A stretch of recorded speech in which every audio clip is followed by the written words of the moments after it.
Welcome to Pioneer Field at Tim Garrett Baseball Complex on the campus of Volunteer State Community College. We are getting set for the first game of the 2022 fall baseball season. As you can see, the field is getting prepared, watering down the infield. The Pioneers in their light blue practice jerseys. And the Cumberland Phoenix JV team is on the field down the right field line. We have a limited view on the camera angle, but we are working feverishly here for the baseball broadcast to bring you a little better video, possibly 2 cameras by the end of the fall. Ladies and gentlemen, this is Tim Reese back for my first fall season with Vol State after completing the majority of the spring season this past year for the Pioneers. See Coach McGuire right there at home plate as he's walking over toward Cumberland's dugout. I just was handed the Cumberland JV lineup, so I am working on getting that into my book. But I can deliver the starting lineups. Thank you for those of you that are joining us from not only Vol State players, family, and friends, but also the Cumberland JV folks that may be joining us today. It's a beautiful day, as I now have one addition to the press box gang. Drew Plummer is sitting in the scoreboard operating chair, waiting on a public address announcer. Carter Bolt coming back for year number 2. We'll be handling those duties, but here is the starting lineup for the Cumberland Junior Varsity. And I believe I have these names right. I was handed just the last names in a flurry of activity. I tried to get first names from a couple different sources, so hopefully this is right. If not, maybe you can tweet me and let me know, or I'll also give an email address that you might send an email to, and I might be able to see that during the broadcast. But leading off, playing shortstop, number 23, Will Elkins. And batting second to third baseman, William Burris. Wearing the number 3 today. Number 16, Jackson Ward will be batting third and catching. Wearing the number 14 and the designated hitter, batting fourth, Chris Martin. Wyatt Hurt, I know, is back for at least year number 2.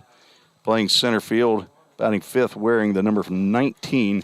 Not sure that you'll be able to see the numbers. You might be able to see them as they step up to the plate, but wearing number 35 and batting sixth, the right fielder, Ben Sills. At first base, batting seventh, wearing number 10, Dylan Kuhn. Number 21, Owen Evon, batting eighth, playing left field. I believe it's Evon. It could be Evan, but E-V-O-N. And I should have got a pronunciation, but again, had a little late action. And so JoJo Federick, playing second base, wearing number 9 and batting ninth. And on the mound for the Phoenix, number 25, Connor Bates. Now the starting lineup for the home team, the Volunteer State Pioneers, leading off, playing center field, number 14, Jake Burris, batting second. Number 20, left field, Jacob Messer. And batting third, the designated hitter, number 10, Carter Vrabel. Batting fourth, number 34, Jace Mizell, playing right field. Batting fifth, Landon Godsey will be at first base, wearing number 30. Batting sixth, the catcher, Caleb Hawkins, will wear number 17 again. And back in the lineup for the Pioneers, playing shortstop today, Ethan Huddleston, batting seventh and wearing number 3. Batting eighth, the extra hitter for Coach McGuire's team today, wearing number 12, Hunter Searcy. And the 9-hole Matt Hall will be playing second base, wearing number 2. And the 10th hitter today will be Landon Luderman, who will bat 10th and wear the number 5. And on the mound for first game of the fall for the Pioneers will be Tanner Bumbelow, wearing the number 48. Beautiful day, as I said, here in Gallatin, Tennessee. Let's check the weather. It's got to be in the low 80s for sure. Air conditioner's going, and the windows are wide open. But 83 degrees feels like 87. Umpires should be showing up before long.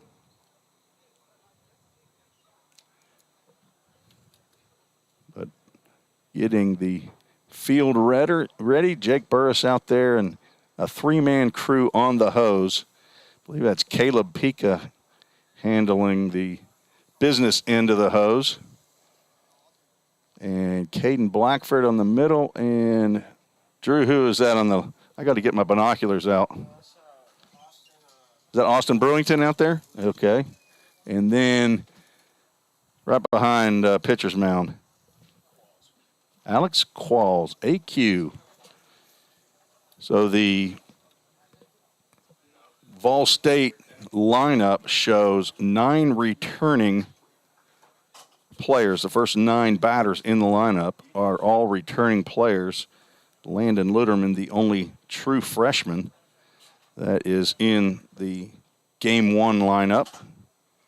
Tanner Bumbelow is also a first-year player for Vol State, but he is his second year out of high school. But umpires have come out, and it's home plate. And I'm going to take a quick break. I got to grab my binoculars, and we'll be back and ready to play some baseball. You're listening to the Vol State Sports Network.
Welcome back to Gallatin, Tennessee.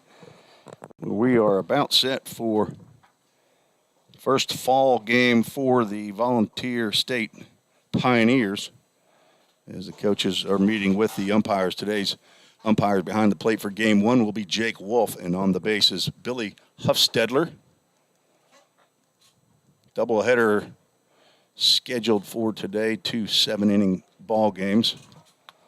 It is noontime Central right now, so we will be getting ready shortly, and apparently we are missing a public address announcer, so it appears as though we won't be doing a national anthem. So we're working out kinks here as first game day. The Pioneers have been practicing for 2+ weeks, maybe even 3 full weeks here in the fall. And have played some inter-squad games, but this is the first contest against an actual opponent. 52 names on the 2022-23 roster for Vol State. 23 true freshmen. So took me a good while to figure out who's who here at fall practice. But I know Coach, let me get to the new coaches, along with Coach McGuire, who's in his second year here at Vol State, are Braden Kale. Braden spells his name Braydn. Trying to find my sheet. Here we go. Braden Kale, who's starting his first year here at Vol State. He's the pitching coach, and he is a young man who just finished his playing career in the spring of 2021, where he was a pitcher for Charleston Southern University. Before that, he was at California University of Pennsylvania for 4 years, 2016 through 2020. After that, he began his coaching career, first as a pitching coach with a summer high school team, then moved on as a graduate manager at Charleston Southern, then went last spring and was a volunteer assistant at Austin Peay State University. And right before being hired by Coach Jim McGuire, he was a pitching coach in the summer for the Stanton Braves in the Valley Baseball League. After Ross Spurgeon, the pitching coach who was with Coach Jim McGuire the first year, last year, Ross Spurgeon has moved on as a full-time paid assistant at Bellarmine University as their pitching coach. So Braden Kale has come on to replace Ross Spurgeon.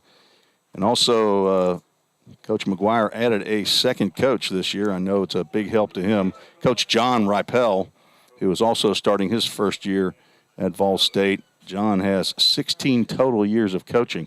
As you see, the Pioneers take the field. Boulder, we're going to do a national anthem. Carter, are you going to do it? Are you working on it? Okay. All right, we will do a national anthem. That'd be great. Coach Ripel came from the Nebraska Wesleyan in Lincoln, Nebraska. We will take a quick break while the national anthem is played. Or at least I'll turn the volume down. As an Carter Bolt, we have to have an ad before the national anthem.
Probably not the rendition that Carter Bolt would have liked to have had if he had had a few more minutes to find it, but he was thrust into public address announcer duty.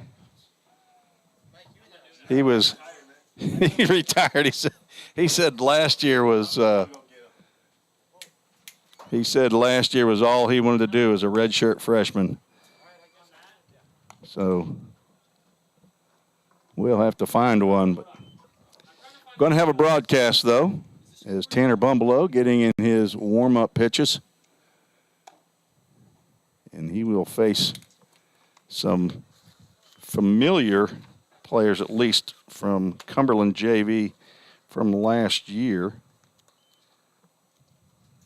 I believe the first few batters, at least, were on, faced the Pioneers last spring. Dylan Kuhn was in a lineup. Ben Sills was in a lineup. Wyatt Hurt, William Burris. That was in game one here at Vol State. See, nobody in game two.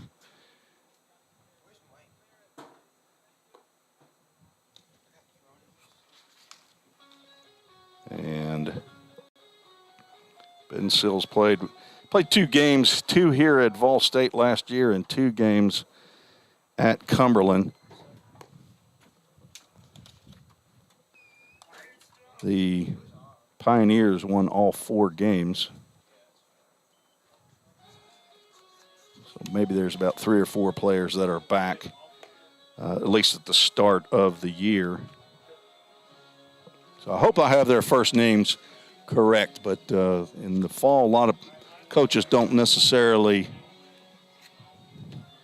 have printed out lineups for a press guy. So the 2 games here at Vol State won game 1 8-1, and game 1 was 11-0, and then game 2 was 8-1, and then at Cumberland, it was a day for Carter Vrabel, no doubt, because he hit 4 home runs in the 2 games. We'll talk more about that later on, but Vol State won game 1 19-9 and game 2 5-0, and we are set for action here at 12:08. First pitch swinging is Will Elkins, ground ball to Ethan Huddleston. 1 pitch, 1 out here in the top of the first inning.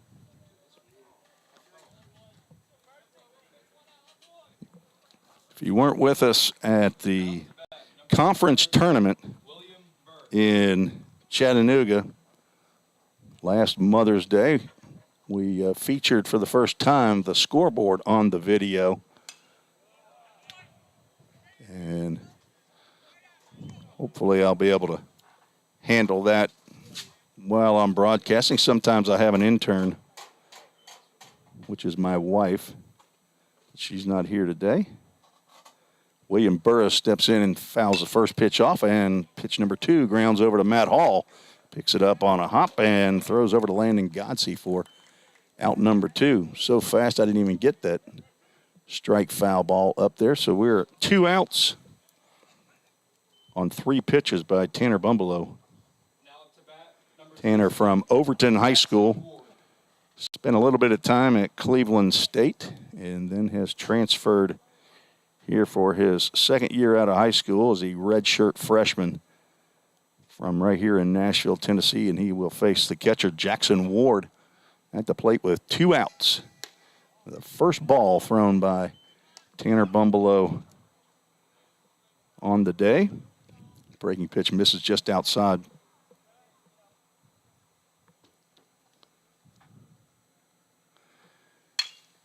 Swinging early are the Phoenix, ground ball over to Luderman at third base. A quick inning for, it's good. There we go. 3 outs here in the top of the first. No runs, no hits. 3 straight ground balls. And after a half inning, there is no score. We'll take a break. I'll just turn the volume down. You can watch the activity here. We don't have any commercial breaks, so I'll just let you watch the activity. I'll be right back after this break on the Ball State Sports Network.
Tim Riggs back on the campus of Vol State Community College.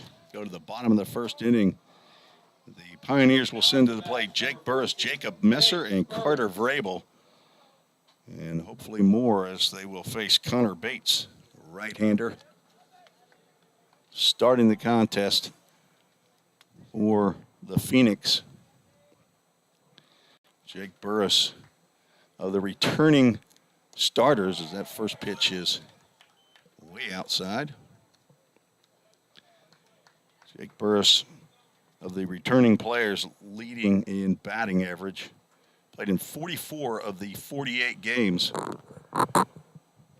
for the Pioneers this past spring. Hit .331, led the team in hits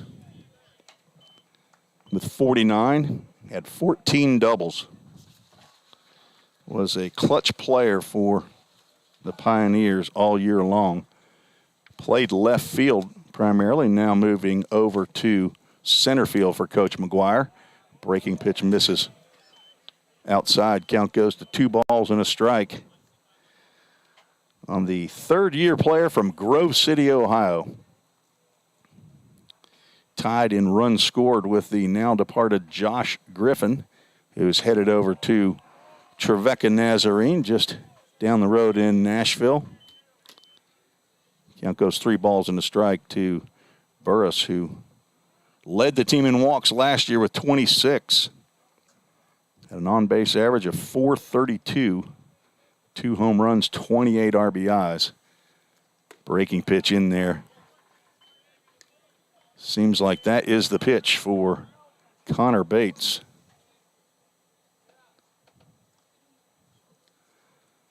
And we have our first full count. This full count brought to you by Full Count Ministries. Go to fullcountministries.com and he'll take a leadoff walk. We'll put the first runner of the year on first base. Now batting, number 20, Jacob Messer. And bring to the plate, Jacob Messer. Left-handed hitting left fielder. Played a little bit of right field last year. Got 20 official at-bats.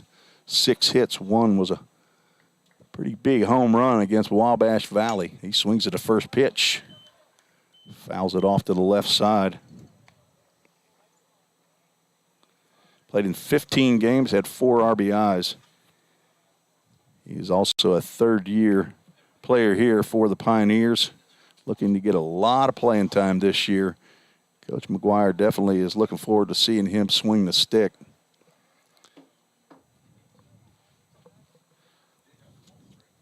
Breaking pitch goes low.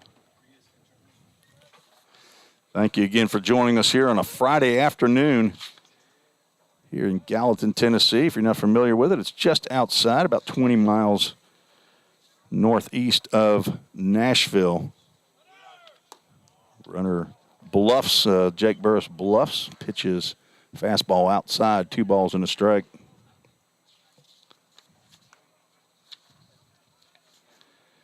Messer is 6 foot, 205 pounds, from Memphis, Tennessee, attended Memphis University School. Already has received an associate's degree here at Vol State as he swings and misses through that fastball. The count goes to 2 balls and 2 strikes.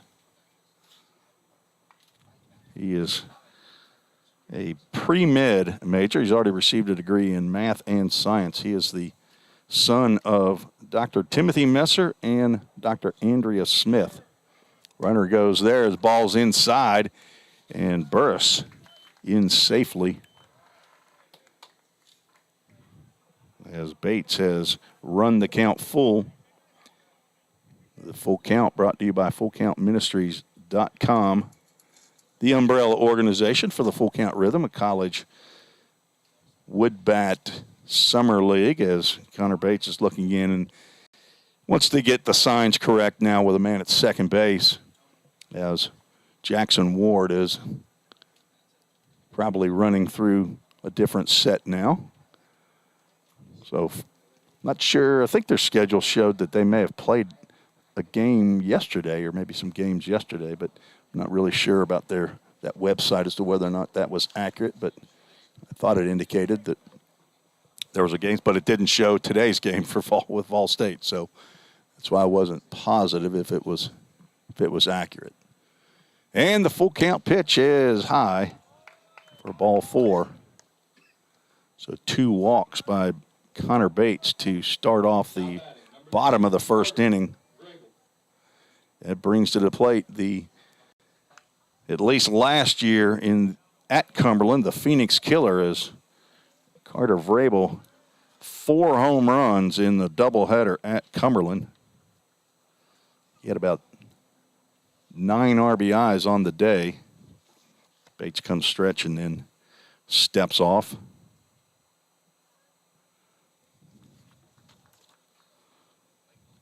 Carter Vrabel from here in Nashville, Tennessee, attended Father Ryan. This is his second year at Vol State. Breaking pitch, swings and foul tips back and catches apparently enough of Jackson Ward to have him doubled over. And umpire Jake Wolf will walk halfway out to the mound, deliver a new baseball to Connor Bates, who's now hearing a word from base umpire Billy Huffstetler, who's I would assume is educating him on what he needs to do on the mound. There are some new rules for pitchers that actually came into effect last spring. So I'm not really sure of the age of Connor Bates, if he's a true freshman or what, but there's another swing, a fastball high. Count goes no balls and 2 strikes. Carter Vrabel looking for something to handle here, but Connor Bates is smart. He won't give him anything here on a 0-2 pitch. Nobody out. We're just getting started here in the bottom of the first inning. 2 runners on for Pioneers, and that was a true waste pitch there. That one went way high and outside. Vrabel hit .250 last year in 41 games for the Pioneers. Led the team in home runs and RBIs with 12 and 40, respectively. Strong young man. Swings and misses at a fastball. There's the first out for the Phoenix. Now batting, number 34, Jace. That will bring Jace Mizell to the plate.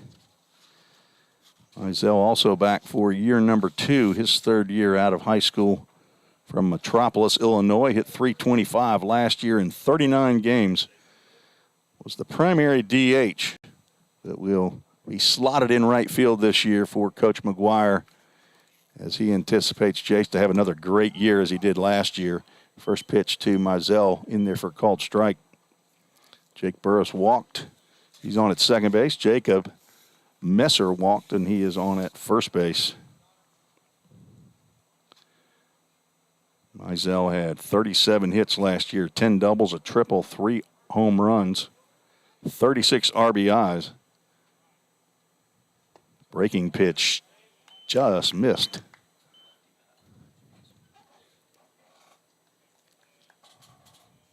Coach McGuire down at third base coaching box, delivering the signs. Down at first base is Coach John Ripel.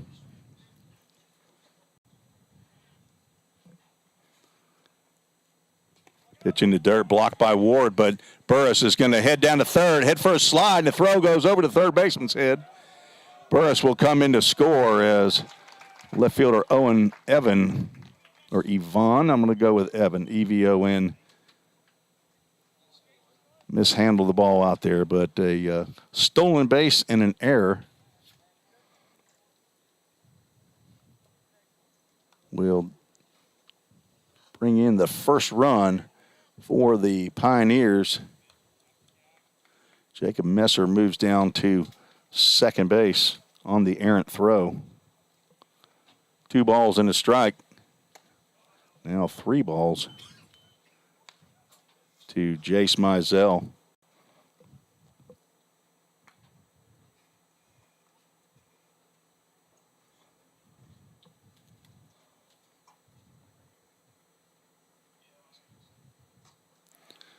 So an errant throw down to third base as Mizell walks. So 4 batters, 3 walks for Connor Bates. And out of the dugout will come the coach. I'm not sure who it is.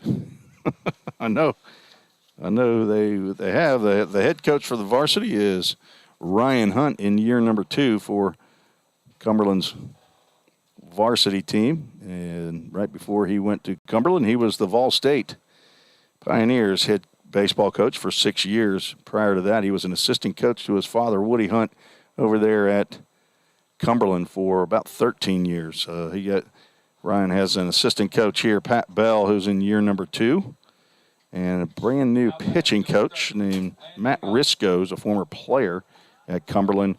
And then Drew Lowe is a grad assistant. This information's all according to the Cumberland baseball website. Now, who that was, in fact, that walked out to talk to Connor Bates, I'm not exactly sure. But runners at first and second, breaking pitch to Landon Godsey. Stays inside. Ball 1, Godsey played in 17 games in the spring. Hit .366, 2 home runs, and 11 RBIs. Primarily played at catcher, and Coach McGuire trying to get his bat in the lineup as that ball is hit high, and it is hit far out to left field. If it's fair, it's gone. And it is a foul ball, says Jake Wolf, home plate umpire. It definitely had the height to get out of here. I didn't say, if somebody has cut a dog loose, maybe to go fetch that ball. He does not come back with the baseball. Caleb Pika heading out, maybe to get that one. A loud strike for Landon Godsey.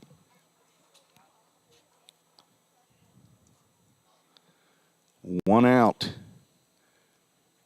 Runners at first and second, 1-1 count to the second-year player, and he is just hit in the hip on a breaking pitch that started a little too far out, and that loads the bases. Connor Bates struggling with control here in the top or bottom of the first inning. Now batting, number 17, Caleb Hawkins. And that brings second-year Vol State player Caleb Hawkins, the catcher. Played in 35 games, hit .299. 32 hits, 10 doubles, a triple, 6 home runs, 26 RBIs from Stewart's Creek High School. And he'll look at a fastball that's winked at the outside corner. And in the inning that has featured 3 walks and a hit batter, home plate umpire says we need to move this along a little bit. And there's a breaking pitch right over the heart of the plate. Hawkins looks at for strike 2. Caleb Hawkins, number 1 catcher for the Pioneers last year. Fastball yanked high and outside. Whoops, I just struck him out. How about we not do that? Put a ball up there. Let's strike him out. Another breaking pitch right at Hawkins' hip. Does not get over the plate. 2 balls, 2 strikes. Bases loaded here in the bottom of the first inning. Caleb Hawkins from Smyrna, Tennessee, went to Stewart's Creek High School, and he swings late at a fastball in the inside corner, and there is the strikeout. So 2 outs, both via strikeout. 1 run in. Bases still loaded. Ethan Huddleston stepping to the plate. Shortstop, fastball high and outside. Huddleston had a forgetful year in 2022. Ended up in only playing 12 games. Ended up finishing the year on the injured list. Was actually hurt his wrist 2 different times. There's a fastball in the outside corner, called strike. Only got in 12 games at .242. Last year was the starting second baseman while he was in, while Josh Griffin was a starting shortstop. This year moved over to shortstop as he looks at a breaking pitch across the plate. He's down in the count now, 1 ball, 2 strikes with 2 outs. I know he's looking for a big hit right here. Another fastball yanked high and outside. Count goes 2 balls, 2 strikes. Ethan Huddleston played right here in Gallatin, played at Gallatin High School. And this is his 3rd year at Volunteer State as well. Breaking pitch inside corner called strike 3. Mr. Huddleston does not agree, but his opinion does not matter here as Connor Bates ends up striking out the side, but 3 walks and a hit batter and an error. Plated 1 run for the Pioneers. So after 1 complete, Vol State 1, Cumberland JV nothing. You're listening to the Vol State Sports Network.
Now batting number Welcome back to 14, Gallatin, Martin. where we are heading to the top of the 2nd inning. Tanner Bumbleau still on the mound for the Pioneers for inning number 2. Fastball, just like in the 1st inning, gets ahead. Fastball right down the middle. Chris Martin, the designated hitter, leading off the top of the 2nd inning. Breaking pitch misses just down.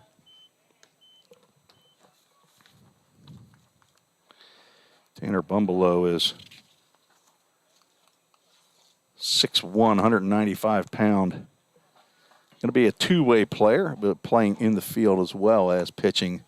There's not sure if that was a changeup or not. It looked like it moved. Maybe a 2-seamer. Hit the inside corner for strike 2.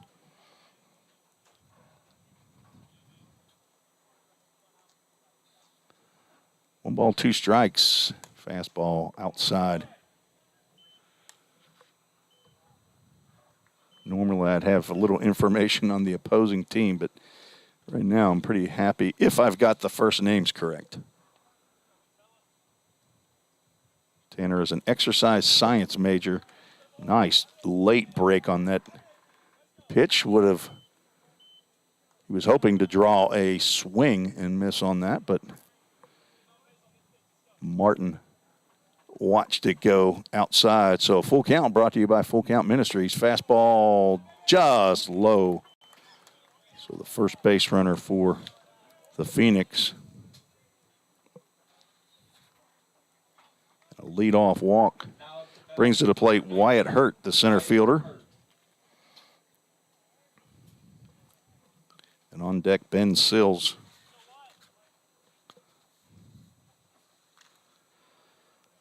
Bumbleau is the son of Darrell Bumbleau and and Bumbleau. Daryl in Nashville and Ann in Smyrna. Fastball right down the can, called strike one. His older sister Tori and an older brother Tyler. Remember, he walked up to the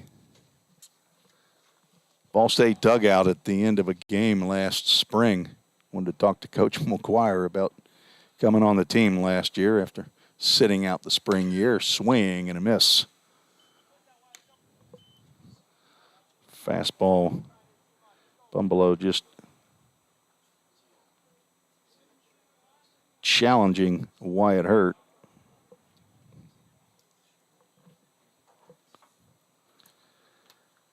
Tanner comes stretch. Delivers the 0-2. Swing and a miss. First strikeout for Bumbleau. First out of the second inning for the Phoenix. That brings to the plate Ben Sills. Now batting, number 35, Ben Sills. Sills was 2 for 4 in game 2. He was 0 for 2 in game 1. That was played right here at Vol State last March. He played right field both games. He had a double and a single in that second game. Breaking pitch. Nice break. I guess I didn't strike him out, did I?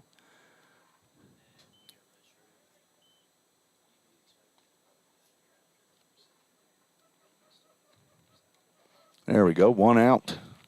0-1 count to Ben Sills. Dylan Kuhn on deck.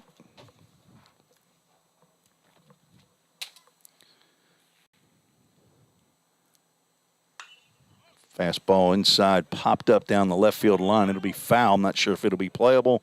Falls just outside the brick wall down there and across the street into the grass on the parking lot. So, beautiful day has brought out a few spectators here. I know I recognized one in particular that I know, one of my assistant coaches on my high school woodbat fall league team, Jerry Bell, a Belmont College / University baseball Hall of Famer, former major league pitcher for the Brewers. Swing and a miss, and the bat goes flying over the Pioneers dugout. No players were hurt with that strikeout swinging. Ben Stills down on 3 pitches, second consecutive strikeout for Tanner Bumbleau. So with 2 outs and a runner at first base, Dylan Kuhn, the first baseman, will step to the plate.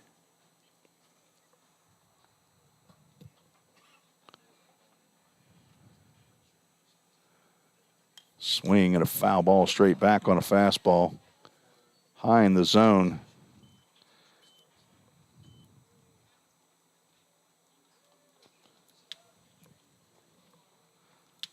Owen Evan, who just retrieved that foul ball, is on deck.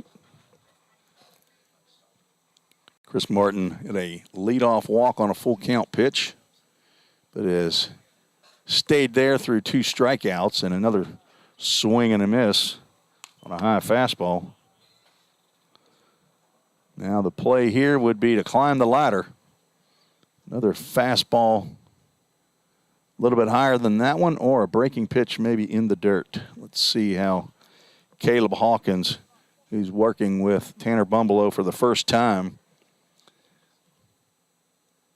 will see this call. Fastball, actually a pretty good-looking pitch that did ride in a little bit on Kuhn's hands, and he fouled it down the right field line. That'd have been a little bit too nice for my taste. Not sure if that's where he wanted it, but that's where he got it.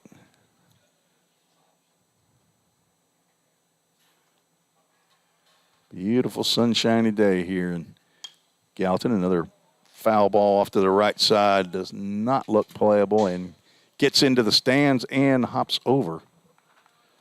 Easy ball for the Carter Bolt will head off there, but number 37 for Cumberland will get to it first. Right out of his dugout, hustling. That young man wants some playing time. Either that or that's a coach. He's trying to show his players what's going on. Wearing a watch, so I'm guessing it's a coach. All right, the pitch just down. Comes out of Hawkins' mitt. Runner stays at first base, so 1 ball, 2 strikes now to Dylan Kuhn, who's fouled off 3 pitches. Not a lot of shade here in the home stands here right behind home plate, so some folks smart bring an umbrella as a breaking pitch misses outside.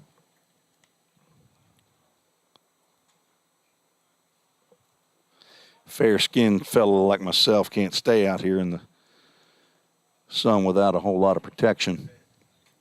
Nice to have a air-conditioned press box, although we have all 4 windows open, and hopefully getting some help with getting some clear windows here. We've had some window issues. And that pitch looks like it hit off the knob of his bat and almost went fair.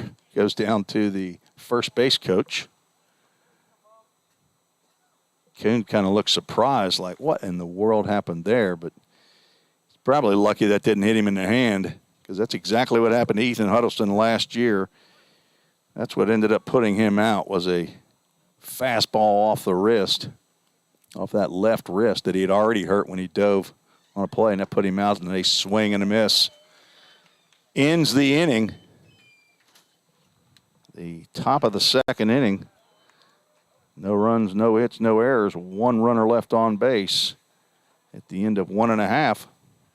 Vol State leads 1-0. You're listening to the Vol State Sports Network.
Hunter Searcy leading off the bottom of the second inning for the Pioneers. Connor Bates back on the mound for inning number 2. Gets first pitch strike called. Hunter Searcy is the extra hitter in today's lineup. But Coach McGuire is hitting 10 batters. Breaking pitch misses outside. Searcy saw limited action last year, played in 12 games, hit .391 while he was in there. 11 RBIs. Pitch misses low and inside. 2 balls and a strike.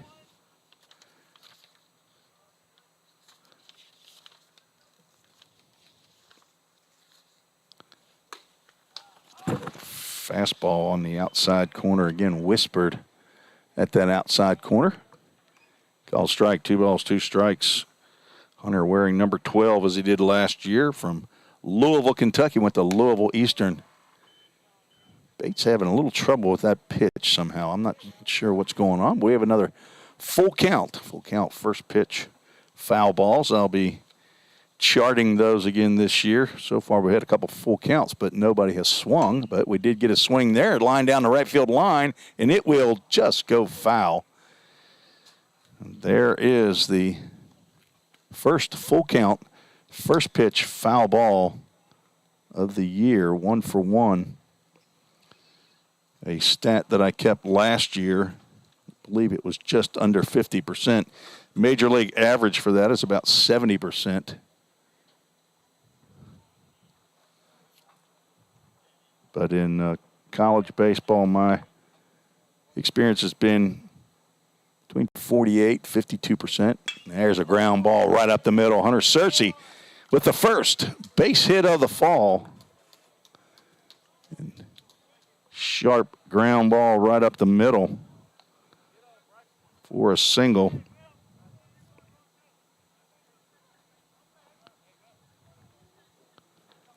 Continues his hot hitting. Anytime he got in the games last year, Now batting, number 2, Matt he was hitting. He had 9 hits in the 12 games that he played, 3 doubles, a triple, 11 RBIs, also walked 13 times. And now steps at a plate, Matt Hall. He was the second baseman that replaced Ethan Huddleston last year. Did a great job as a true freshman.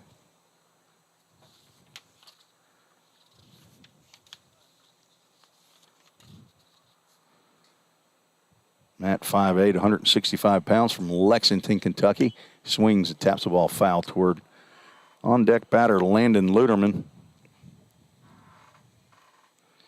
It goes 1 ball and a strike.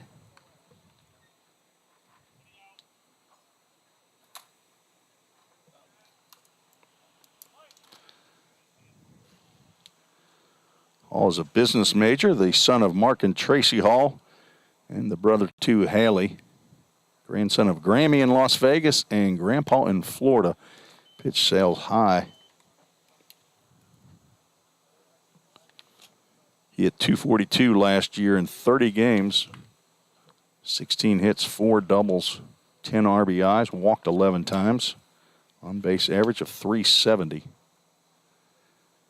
A sophomore, true sophomore. Pitch misses just outside. Ball 3. Connor Bates in first inning faced 7 batters. Walked 3 of them, struck out 3, hit 1. 1 run ended up being earned as the 3 walks and a hit batter would have scored Jake Burris, but Jake scored on a stolen base as that pitch is fouled off to the right side. Brings us to another full count, brought to you by FullCountMinistries.com.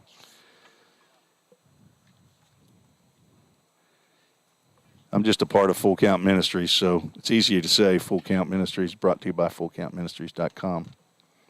We'll have other sponsors. I'll tell you about some of the folks who have helped out the Pioneers baseball program along the way here. I know there are more than I have even written down, but we have a full count pitch. Runner goes. Pitches outside for the 4th walk.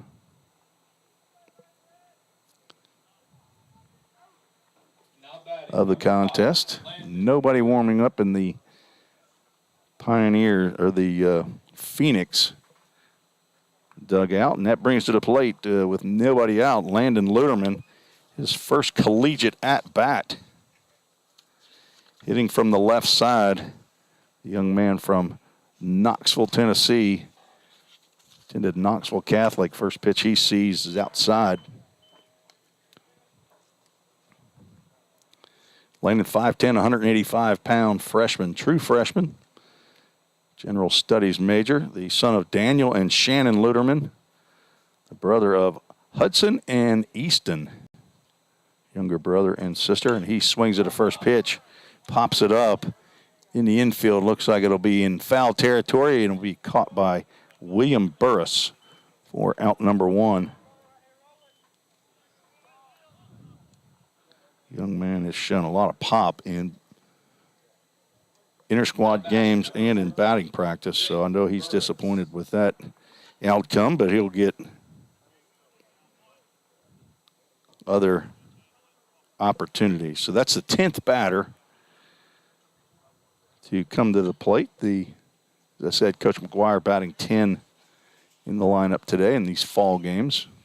A lot more latitude here in the fall. It brings Jake Burris to the plate. He taps a ground ball to second. Elkins to second base. Gets the out there, but the turn at second, too slow to get Burris, so a fielder's choice. Puts runners at first and third with 2 outs. Brings to the plate Jacob Messer. Now batting, number 20, Jacob Messer.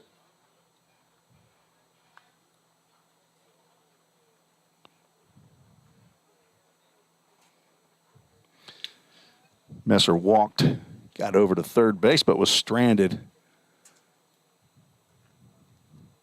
at third. He swings also at the first pitch, fouls it off his leg, bounces out to the pitcher for strike 1. Bates trying to get out of 2 on and nobody out here in the bottom of the second inning. Induced Landon Luderman to pop out in foul territory.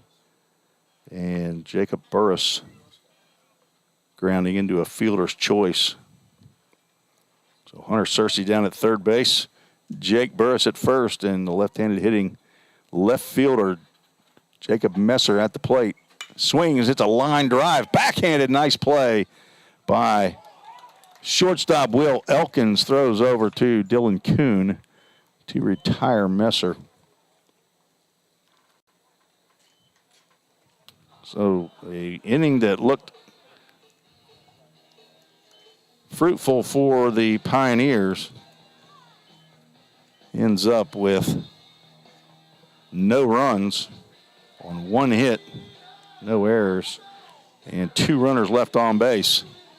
After 2 innings in a game that's scheduled for 7, 1-0. You listen to the Vol State Sports Network.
Heading to the top of the 3rd inning here on the campus of Vol State Community College, and there is a Summit Concrete call to the bullpen for the Pioneers.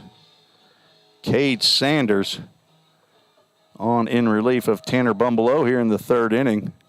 Sanders 5'11", 205, redshirt sophomore, his 2nd year here at Vol State from Hendersonville, Tennessee. Attended Hendersonville High School. Went to the University of Alabama as just a regular student right out of high school, but decided he wanted to play baseball. Came back home and enrolled last year at Vol State. And he will face Owen Evan, the left fielder, who swings at the first pitch. I think the Phoenix JV team has dinner reservations as they are swinging early in the count. Cade Sanders is the son of Clay and Tressa Sanders, and the older brother to Kylie and Witten. There's a pitch in there on the outside corner for a strike.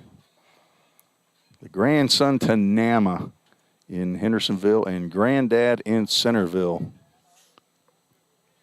I know Nama as Miss Becky. She might be here to watch this ball game. She lives right here in Hendersonville. Cade has count in his favor. Just misses. It's a good pitch right there. Something to think about for the batter, but not right down the middle of the plate.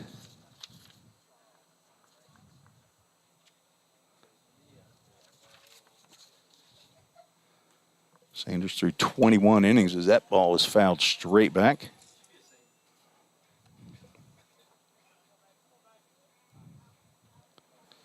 In the spring, Cade in 12 appearances, started 3 games, had a 2-3 record, had 1 save, 21 2/3 innings, 28 hits, 29 runs, 19 of which were earned, 17 walks, 26 strikeouts.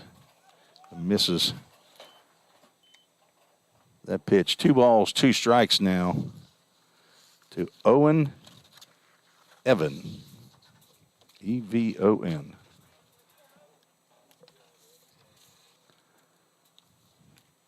From the windup, another breaking pitch on the outside corner called strike 3. As that corner has been open for the pitchers today. First out of the top of the 3rd inning. Tanner Bumbelow went 2 innings, no hits, no runs, 1 walk, 3 strikeouts. And now stepping to the plate, second baseman JoJo Frederick is how I'm going to pronounce this. Fredoruk. So different spelling of Frederick would be how I would do it. As a nice breaking pitch gets in over the inside corner, called strike 1. Cumberland JV only batting 9 as a excuse me swing there from JoJo. Makes count go, no balls and 2 strikes.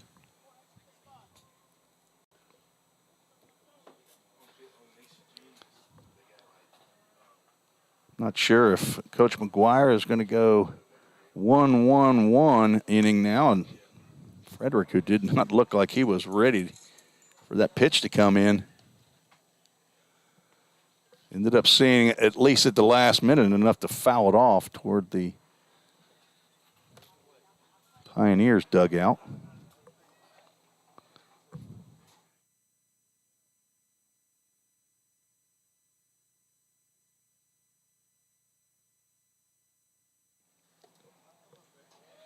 Breaking pitch misses inside. 1 ball, 2 strikes.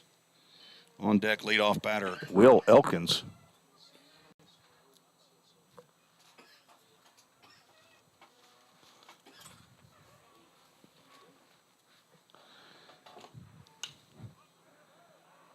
Fouled off to the right side.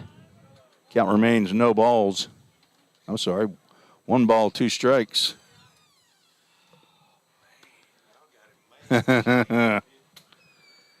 Jerry Bell, the Hall of Famer. No. Stepped into the press box. Cade Sanders just missed outside. Looking for a call there. Count goes 2 balls and 2 strikes. 1 out.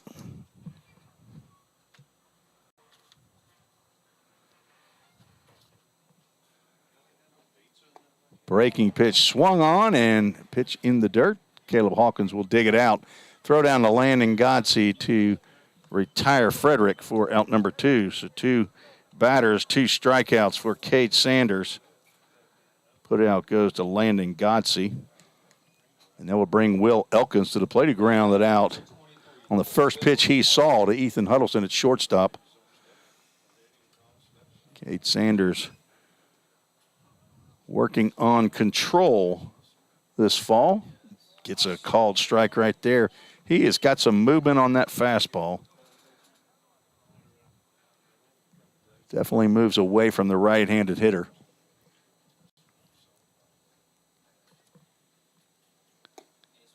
Fastball just down low.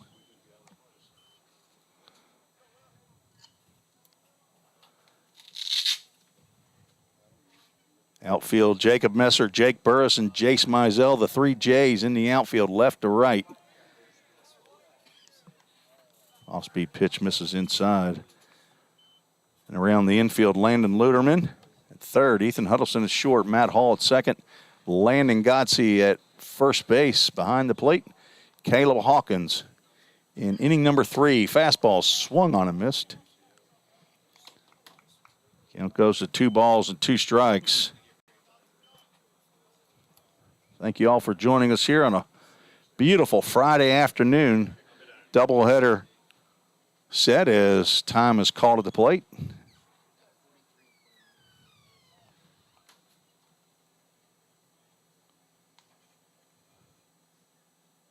Hey, the outs button's working up there. I just noticed that on the scoreboard. Who fixed that? Drew Plummer fixed that. As Sanders yanks one way low and outside, brings us to a full count. Ministries, full count. Yeah, that's new. I don't know what happened. Maybe it dried out or something. Full count, swung on and lifted out to center field, and that will drop in front of Jake Burris for the first hit for the Phoenix. So a little looping line drive out to center field on that full count.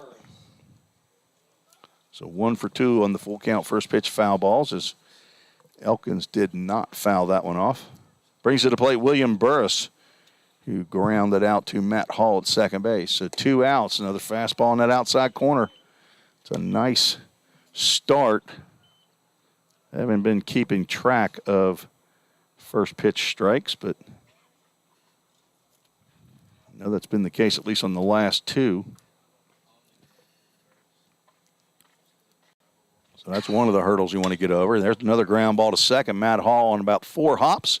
Picks it up, throws over to Godsey for out number 3. And that will do it for the Phoenix here in the top of the third. No runs, 1 hit, no errors, 1 runner left on base. Still 1-0. See if I can talk Jerry Bell into putting a headset on and tell you his entire life history. He is a celebrity in these parts, folks, but we'll take a quick break. You're listening to the Vol State Sports Network.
Tim Reese back on the campus of Volunteer State Community College. We're moving to the bottom of the third inning.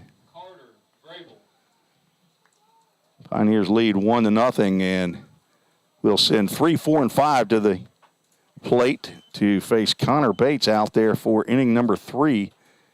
Carter Vrabel, who struck out, swings at a breaking pitch, pops up in the infield. Back goes, assume that's still Dylan Kuhn out there. Left-hander, and makes the grab. Didn't look all that smooth, but all that matters is the ball goes in the glove. So first out here in the bottom of the third inning. Brings it to plate Jace Mizell, who was walked in the bottom of the first inning. Sees a breaking pitch in the dirt from Bates.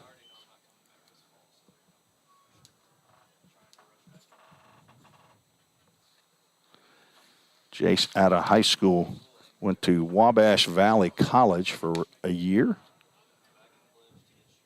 Ended up transferring last year to Vol State. Had a fantastic year. Went off and played, I believe, down in Myrtle Beach, summer baseball. And when I saw him on campus again, I said, Jace, what happened? As he hits a line drive out to center field, sends Wyatt Hurt back. Hurt won't get that as it hops the wall. Jace Mizell will cruise into second base with the first extra base hit of the fall season. A one-out double as he blistered that pitch to straightaway center field for the second hit of the ball game for the Pioneers. That brings it to plate Landon Godsey, who was hit on a glancing blow on his hip in the first inning, which ended up loading the bases. Fastball misses the mark high and outside.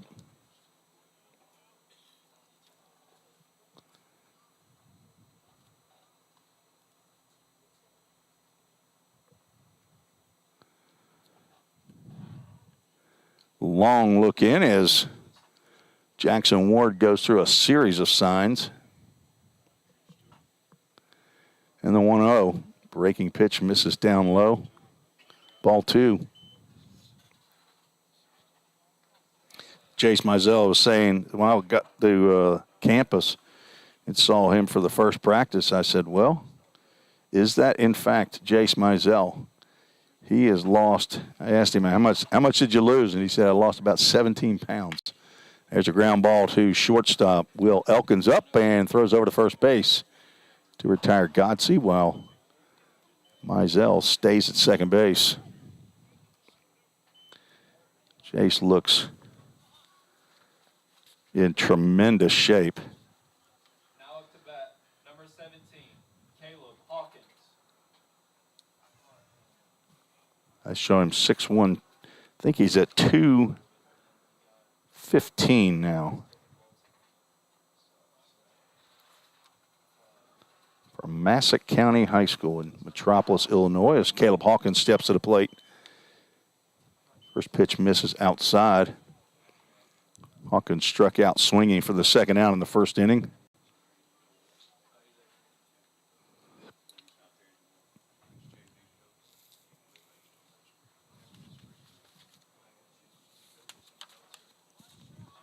Pitch misses high and outside.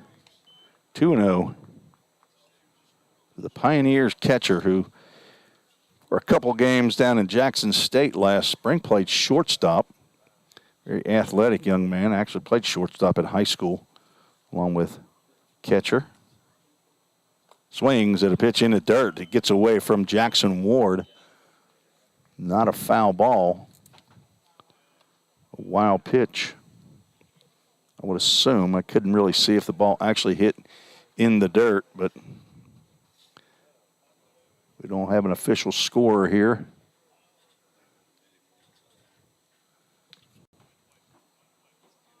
But I'm going to put a wild pitch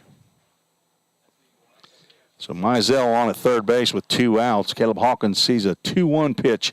Swings and drives way out of here to left field. If it's fair, it's gone, but it will be foul again. Landon Godsey hit one high and far as well, but he and Caleb Hawkins have not been able to keep those between the lines yet.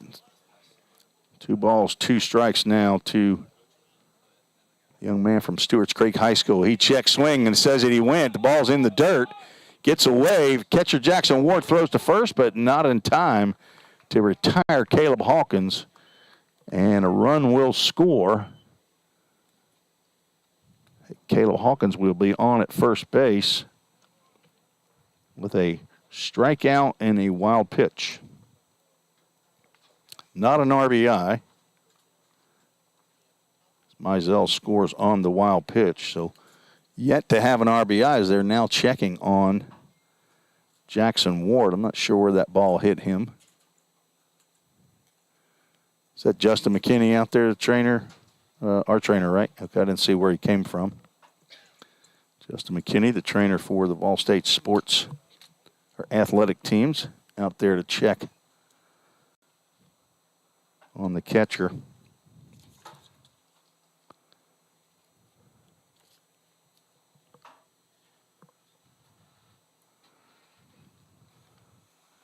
So the 2 runs that Vol State has scored so far, one scored on an errant throw by the catcher on a stolen base and also on a wild pitch. Now, so Jerry Bell taking off. I'll see you Monday night, Coach, for the last doubleheader of the season for the Full Count Fall League. I'll have you on some other time. And then playoffs, the next Monday.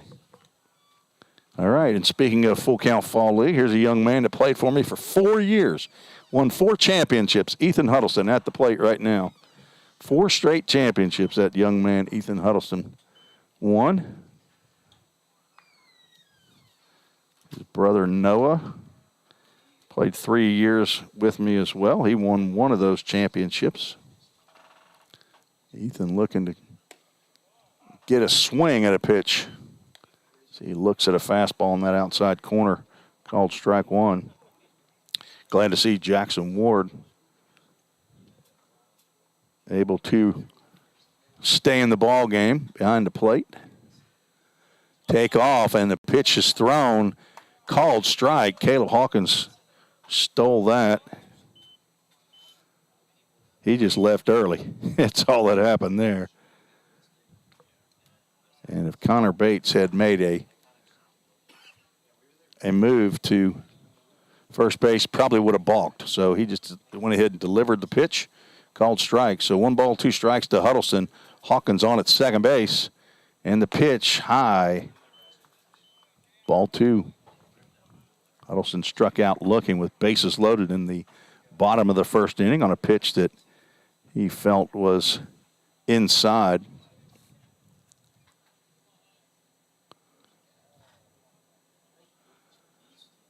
Looking to get a pitch that he can drive. 2-2 pitch, swung on and grounded up the middle, and it might squeak through, and it does, into center field, and Hawkins will come in to score. There's your first RBI of the fall. And a seeing eye base hit up the middle for Huddleston, and I'll draw it like it's a line drive in the book.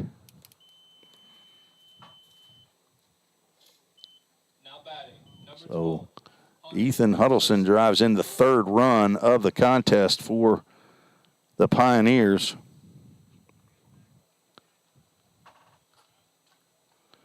As a stolen base by Hawkins. Very important as Hunter Searcy steps to the plate, sees first pitch called strike 1. Hunter had a base hit up the middle, hard hit ground ball to lead off the 2nd inning. Was stranded at third base. So 2 runs in the inning. There's a swing and a foul ball off to the right side.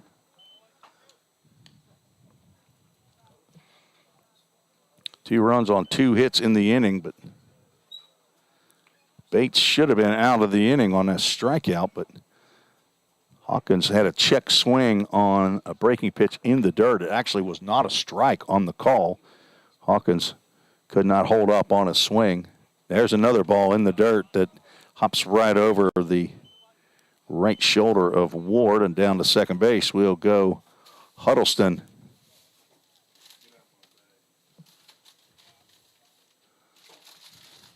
He now is in scoring position, same as Hawkins was when he got to the plate on that stolen base. That pitch comes inside and gets away from Ward, and Huddleston will move over to third base. Connor Bates is gifting the Pioneers 90 feet on a regular basis here.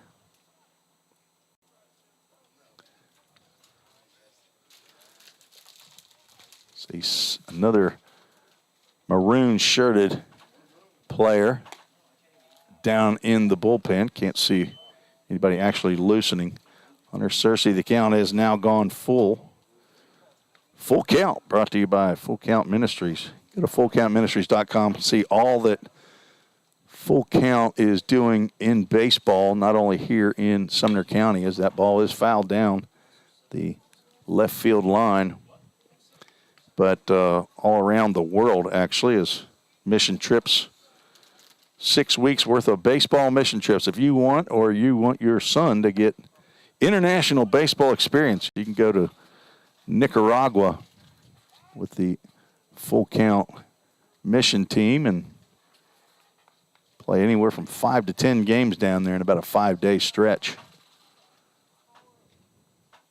Hunter Cersei with 2 outs and a full count. Breaking pitch on the inside corner, called strike 3.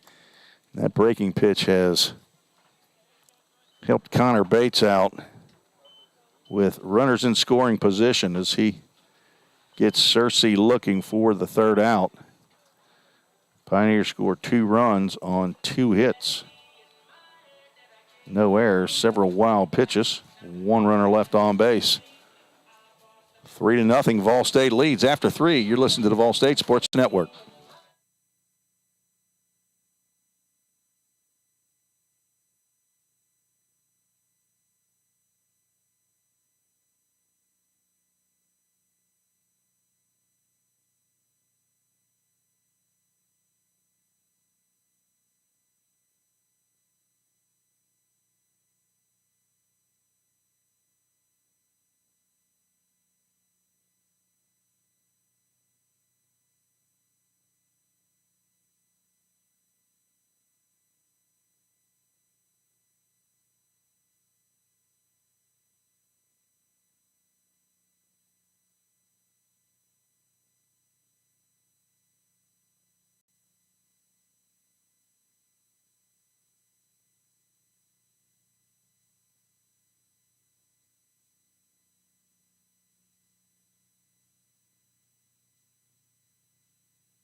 We have a semi-concrete call to the bullpen for the Pioneers. Will Trapp.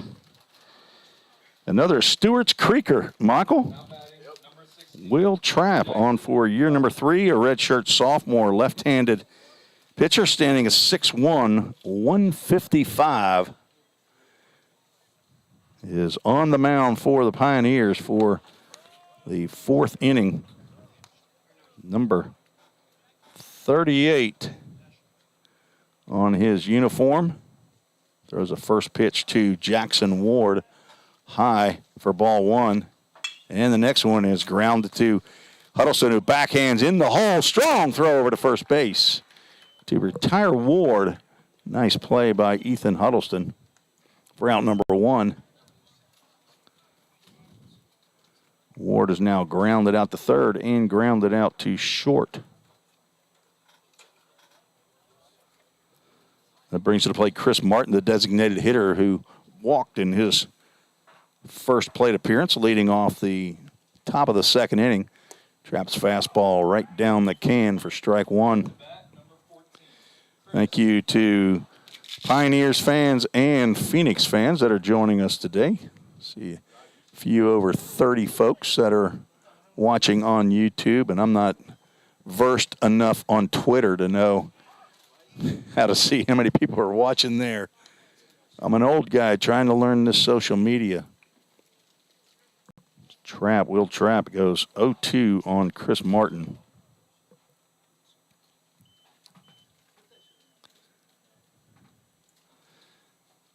Swing and a miss on an off-speed. It looked like a changeup. Gets Martin for out number 2.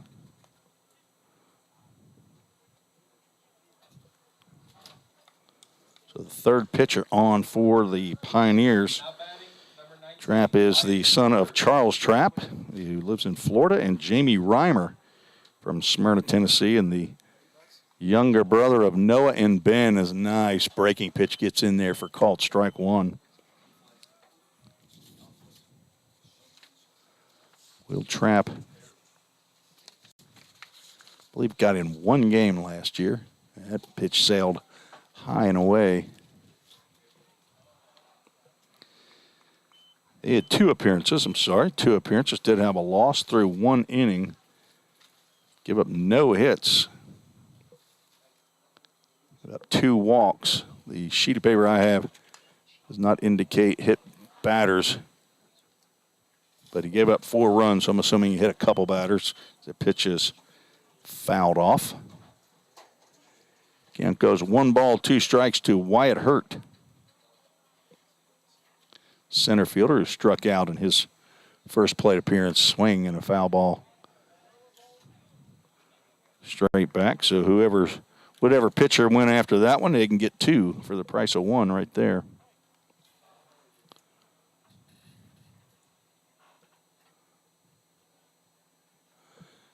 Pitch on that outside corner for a called strike 3. Will Trapp has a 1-2-3 inning. Ground out 2 strikeouts for what I would assume is his 1 inning for the Pioneers. No runs, no hits, no errors, nobody left on base. After 3.5, Pioneers lead 3-0. You listen to the Vol State Sports Network.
Tim Reese back on the campus of Vol State Community College for the bottom of the 4th inning in a contest between the Pioneers and the Cumberland University Junior Varsity baseball team. First game of the fall for the Pioneers, who lead 3-0. Thank you for joining us on YouTube and Twitter. We added Twitter this fall, had a YouTube channel. That's what we used last spring, but we're trying to up our game here at Gallatin campus as new pitcher is on for the Phoenix. I didn't catch his number yet, number 34. And he has started off with no balls and 2 strikes to Matt Hall. You got a number 34 on there, Alex Qualls, that you can see?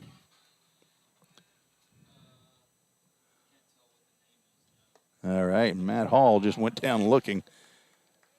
A pitch on the outside corner that with 2 strikes, you need to be swinging at. First strikeout. We'll get his name here momentarily. Number 34, as Connor Bates went 3 innings. Gave up 3 runs on 3 hits. Landon Luderman stepping to the plate.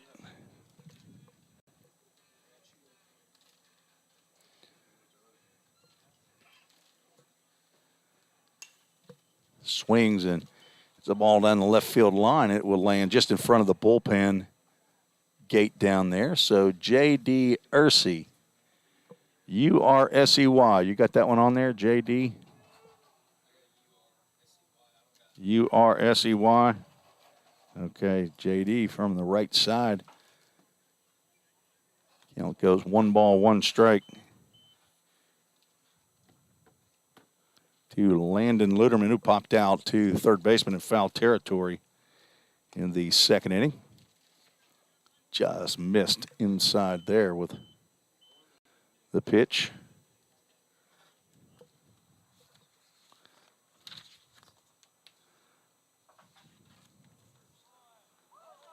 Luderman will take that pitch off his body and go down to first base with his first collegiate on base. So a hit by pitch puts Luderman on at first base.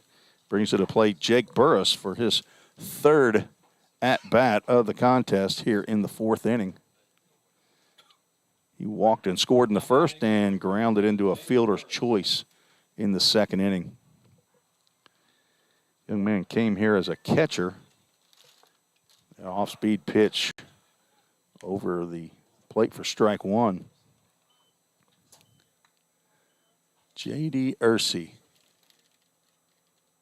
She was a utility player, maybe on the roster here, as there is more action down in the bullpen. That pitch called strike 2. So Jake Wolf looking to move this game along a little bit. Jake Burris looking down a barrel of an 0-2 count here with 1 out and 1 on here in the bottom of the 4th inning. They called a balk. Billy Huffstetler out there, and apparently I'm guessing that he did not get set. Didn't have a long enough pause on his stretch. No pitch. Counts remains at no balls and 2 strikes as Landon Luderman will move down to second base on the balk.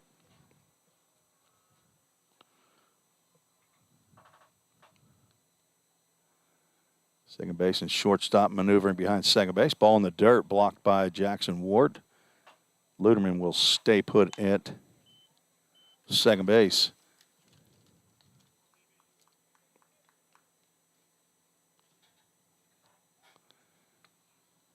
Burris in his second at-bat in the 2nd inning swung at the first pitch. Went to full count in his first plate appearance. And has a 1 ball, 2 strike count as shortstop Will Elkins moving back and forth behind Luderman at second. You can see the flag is at half staff out there at center field. That's in honor of the death of Queen Elizabeth yesterday at 96 years old. Hersey, ball in the dirt, not blocked by Warden. Down to third base will go Luderman.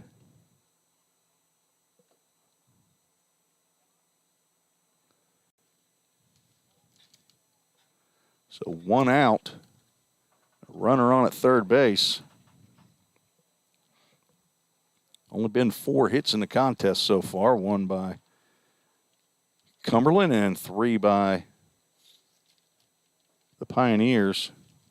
Single by Hunter Searcy, double by Jace Mizell, and a single by Ethan Huddleston. There's a line drive. That's the Jake Burris that we know right there. Line drive into right field to drive in a run. I'm telling you, he loves to go to that right side.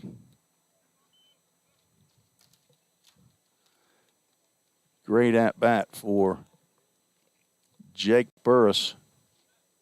I didn't put him over to third base, did I? Well, we'll just put him around here for a run and put Jake over there at first base with Jacob Messer coming to the plate. One of the 3 J's in the outfield. Walked and grounded out. Hit a sharp ball to shortstop Will Elkins. Had a nice backhand play. And then threw on to first base to retire Jacob Messer.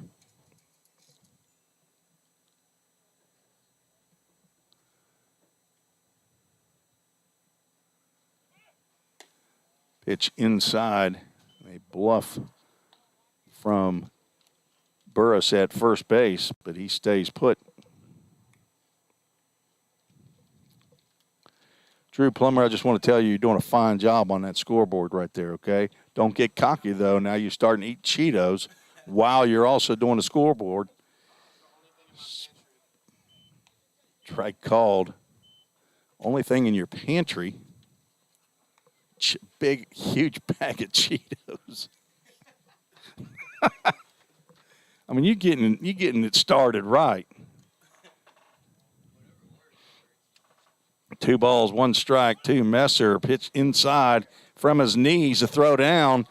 Gets off the glove of Elkins into right field. Burris will motor on over to third base with a stolen base and an error. Actually on the catch by Wilkins, not on the throw. The throw was perfect. Pitch was called a ball, so 3 balls and a strike. And Burris will move all the way over to third base. So 3 balls and a strike, 1 out. Jake Burris's second steal. Swing and a miss by Messer. Brings the count full. Another full count brought to you by FullCountMinistries.com. Wind up and a swing on a off-speed pitch, swing and a miss. We're the second out.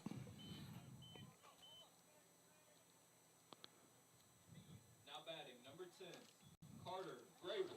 So second strikeout for Ursi in the second out of the inning. Brings to the plate 3-hole hitter Carter Vrabel is looking to get some cuts in here. Looks at doesn't look long at breaking pitches. He has to turn his head away. Pitch nearly hit him in the chin. Another pitch inside.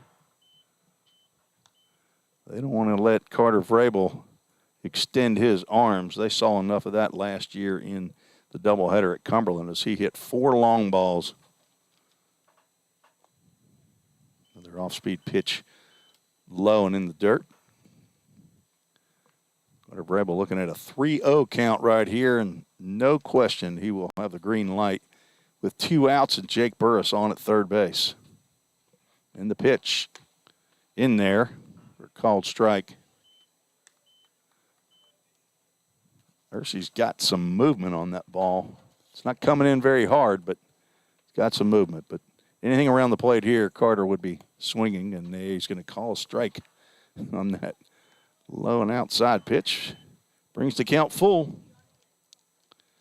5 pitches thrown so far. Brings the count full. Full Count Ministries. .com, full count. Swing and a pop-up. It will stay in fair territory. Left fielder Owen Evan will get under it and make the grab.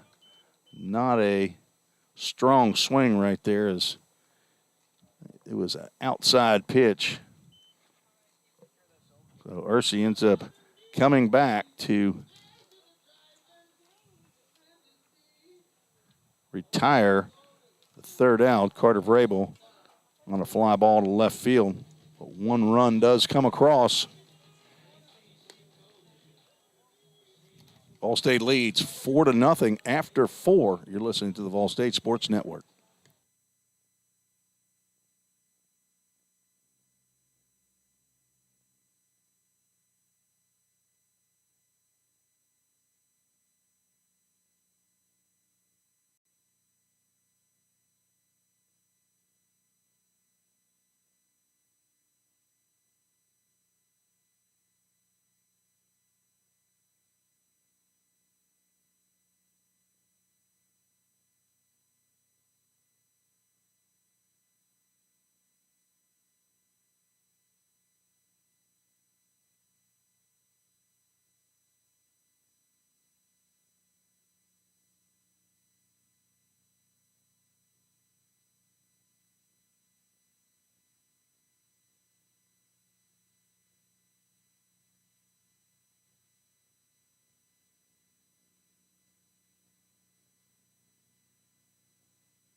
Of a Summit Concrete call to the bullpen for the Pioneers. Coming on and replace Will Trapp, who went 1 inning, struck out 2, no hits, no runs, is Keegan Evick, second-year player, sophomore for the Pioneers, and he will face Ben Sills, who fouls the first pitch back to the screen. We're strike one. Evick, 6 foot, 180-pound sophomore from Clarksville, Tennessee. Graduated from Rossview High School. Breaking pitch swung on and lifted out to left field. Jacob Mercer moves back about 4 or 5 steps just in front of the warning track to haul that one in for out number 1.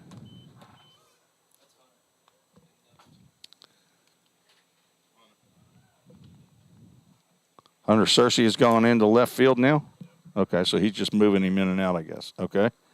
Hunter Searcy is now out in left field.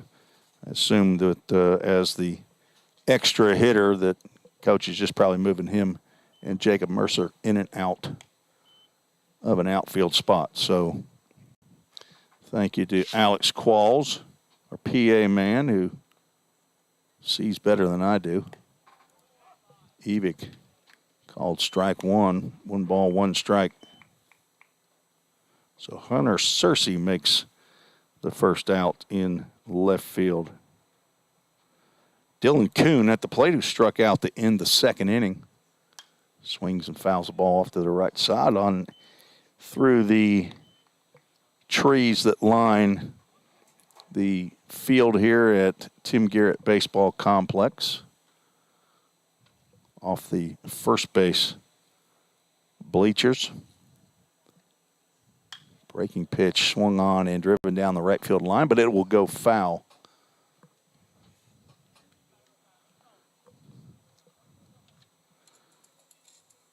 Count is 1 ball, 2 strikes to Dylan Kuhn. Evick, the son of Curtis and Tracy Evick.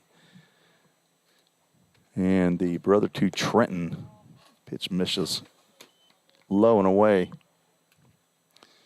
Keegan was born in the Netherlands. Lived in Germany for a while. His father was in the Army. He's now retired. He was a Black Hawk helicopter on the evac pilot.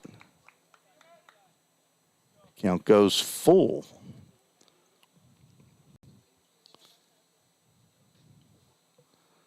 Dylan Kuhn. And Evick loses him. Keegan Evick was the midweek starter for the bulk of the year for the Pioneers last year. Now batting number 21, Owen Evans. He had 7 appearances, and 6 of them were starts, midweek games. Had a 3-1 record, 16 2/3 innings. He had 13 hits, 10 runs, 7 earned. He had an ERA of 3.78. Had a good freshman campaign, and he will face Owen Evan. First pitch to Evan as I'll put somebody on first base now. 1 out, 1 on, and a 1-0 count to Evan, the left fielder for Cumberland. Off-speed pitch. Gets on the outside corner. Called strike 1. So Hunter Searcy in left, Jake Burris in center, Jace Mizell still in right. Infield still the same. Luderman at third, Huddleston at short, Hall at second, Godsey at first, and Hawkins behind the plate, who catches ball 2 from Keegan Evick.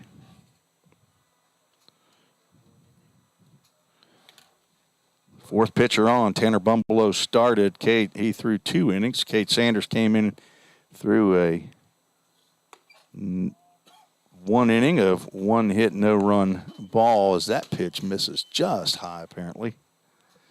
Goes 3 balls and a strike. Will Trapp had a clean inning, 1, 3 outs, 2 of them by strikeout. So far, 4 innings of 1 hit baseball. Swing and a miss at a fastball high. Would have been ball 4. Lots of full counts here. Full Count Ministries. Full count. 2 for 4 on the foul balls.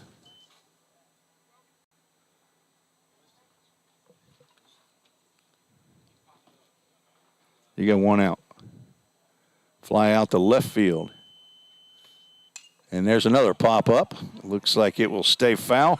Caleb Hawkins will get over and make the catch. And now we have 2 outs. So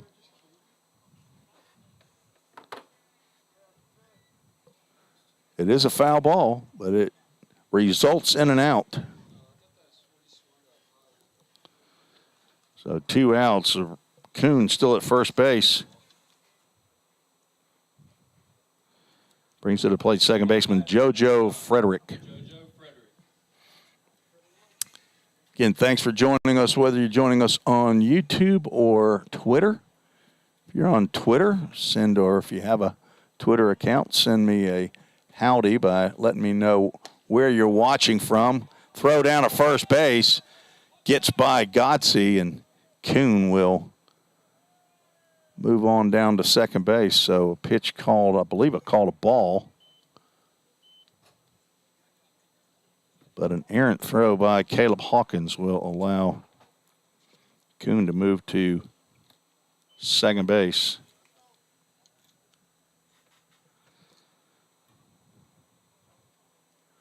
That was a very quick throw by Caleb Hawkins. But I'm not really sure that Landon Godsey was ready for that, as he had to make a diving attempt. But it got off of his glove, and there's a line drive down the left field line. That will get down in front of Hunter Searcy. He cuts it off from the fence, but a run will score, and Frederick will come in and be called safe at second base. And he is excited out there at second base. So he replaces Dylan Kuhn there at the bag. And Kuhn comes in to score. So the first run for the Phoenix. On a double hustle play there by JoJo Frederick, as that ball was hit down the left field line, but Searcy caught it on one hop. Got the ball back in, had a pretty good throw, but Frederick just outran the ball.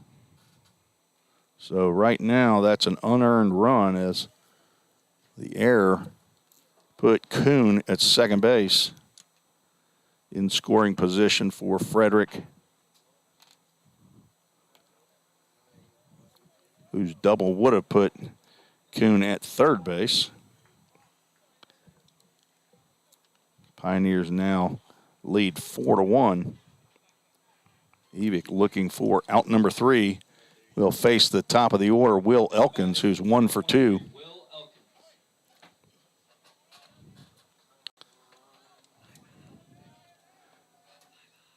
You can go to actually my Twitter. Honestly, I don't even know what it is.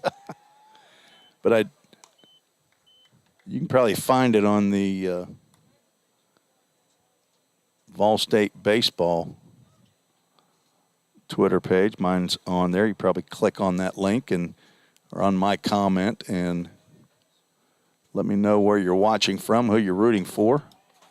Evick goes 2-0 after a visit by pitching coach Braden Kale.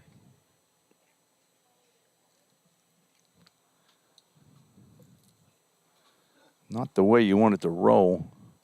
After a pitching coach comes out, you want to see strikes thrown, but maybe he's throwing too many. The pitch gets in there for a called strike. Got leadoff batter in this inning, Ben Sills, to fly out to left field, but then walked Dylan Kuhn on a full count.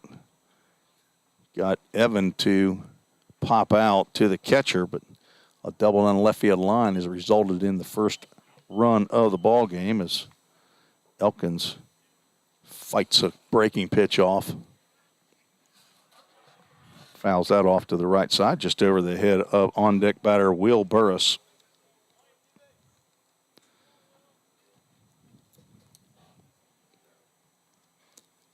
Elkins played a nice shortstop so far in game 1 here for the Phoenix. The pitch just misses inside. The count goes full. Love to have you sign up if you have a business and you want to support Fall State baseball. Probably make a deal for a new full count sponsor. We have another full count with 2 outs. Runner at second base. Pitch is lined into left field. Base hit. Cersei comes up with it. They'll hold the runner at third. And he gets it into cutoff man Landon Luderman. So back-to-back base hits by Phoenix.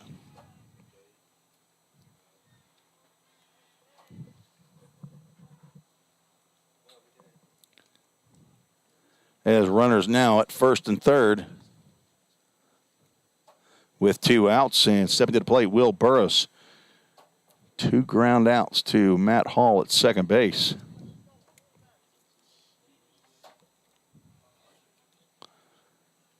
Pitch at the high part of the zone for a called strike. Evick looking to get out of this jam. A walk and a double and a single. Along with a throwing error, scored 1 run. And there's a line drive into right field. That will fall in front of Mizell. That will drive in another run. RBI single for Burris.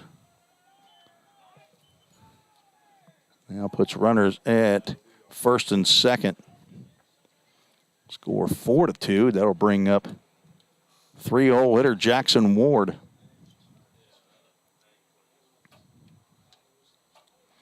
JoJo Frederick scores on the play. 2 runs in the inning for the Phoenix.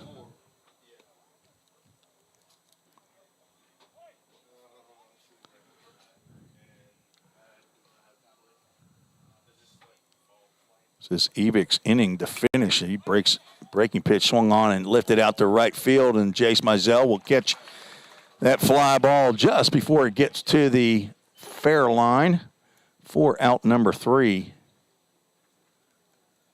to retire the side, but not before 2 runs were scored on 3 hits. Was 1 error and 2 runners were left on base. And that run now is is going to be earned. So 2 earned runs for the Phoenix. Cuts the lead in half. Ball State leads 4-2. You're listening to the Pioneers Sports Network.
Pioneers come to the plate here in the bottom of the 5th inning.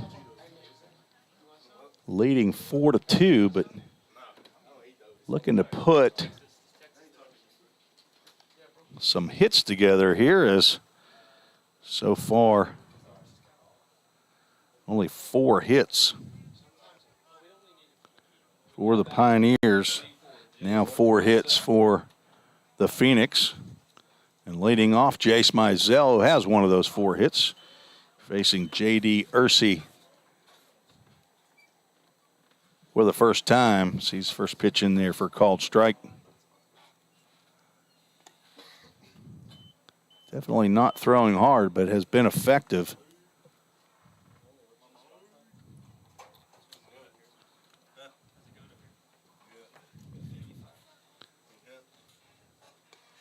Another pitch in there, floats in for a called strike 2. 1 ball, 2 strikes to Jace Mizell, who's 1 for 1, doubled and scored in the 3rd inning, walked in the 1st inning, been on base both times he's been to the plate. Breaking pitch swung on and drilled out to left field.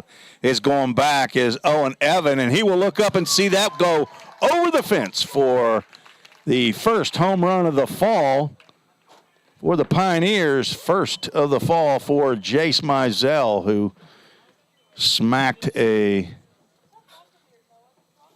breaking pitch over the left field wall.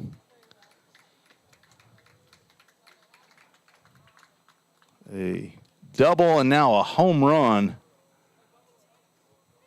for game 1 for Jace Mizell. Now batting number 30, Landon Godson. Stepping to the plate, Landon Godsey, who's flirted with that home run wall out there. Hit one over it, but it was just foul. And he hits a ball hard out to center field. Wyatt Hurt started back and then came in to make the catch. Landon hit that just off the end of the bat. I thought it was actually going farther than it did, but first out of the 5th inning.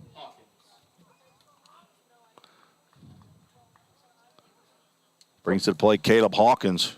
Struck out twice, but scored a run after reaching on a wild pitch. Fouls the first pitch he sees off to the right side. Caleb Hawkins will do whatever it takes. Get on base and get around and score. Hard-working player. Swings at another pitch that's kind of just floated up there. You definitely need to wait. Wait back.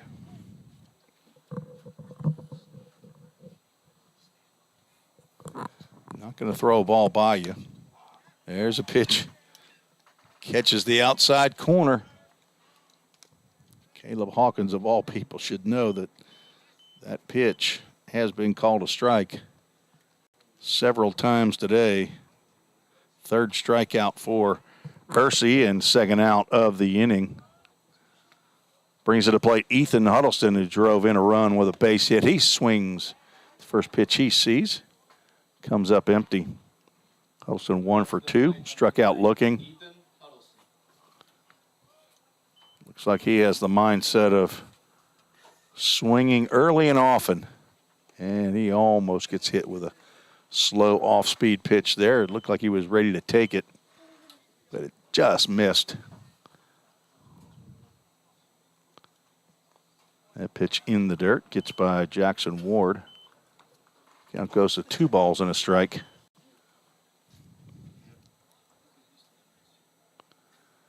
Thank you for joining us on YouTube and Twitter today. The Vol State Sports Network on YouTube. And there's a pitch called strike on the outside corner. 2 balls, 2 strikes. If you're a Vol State fan and you haven't subscribed yet, please hit that subscribe button. Count goes full. Full Count Ministries, full count.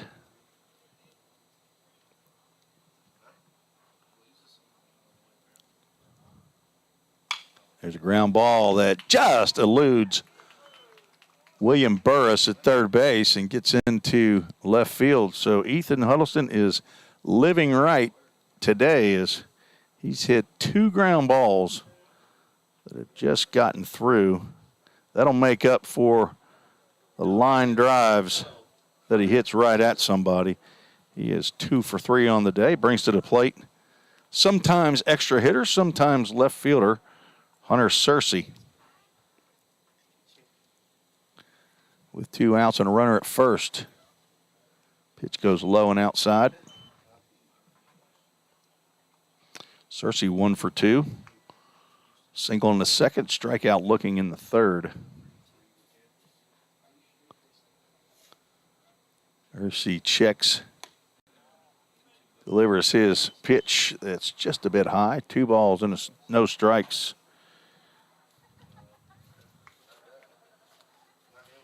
To the young man from Louisville, son of Larry II and Dodie Searcy, brother to Austin. Ball in the dirt. Huddleston reads it in the dirt, and he will head down to second base. Ball 3, and a runner now in scoring position. Huddleston will move down there on the wild pitch. Hunter Searcy, the grandson of Pawpaw and Situ in Louisville, Kentucky, and Nana from Linden, who are back. Not sure if they're here in attendance or if they are listening in. Hunter Searcy will take a 4-pitch walk. Put runners at first and second. Bring up Matt Hall.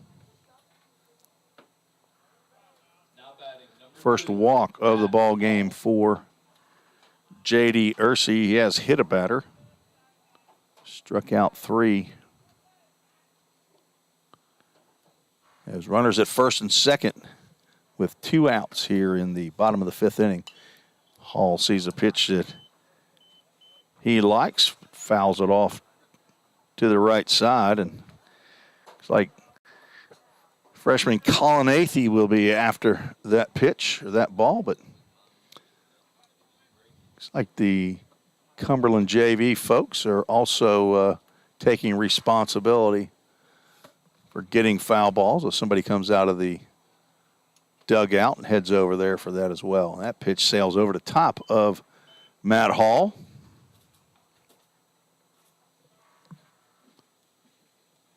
Drew, I'm not going to make any short jokes, okay?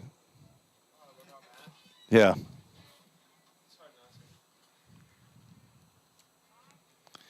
You don't have to be 6'6" to play this game, do you? And it's not like college basketball or the NBA or anything. Huddleston down at second base. Yeah, there's a ground ball foul down the third base line. Huddleston at second, Searcy at first. 1 ball, 2 strike count to the Pioneers second baseman.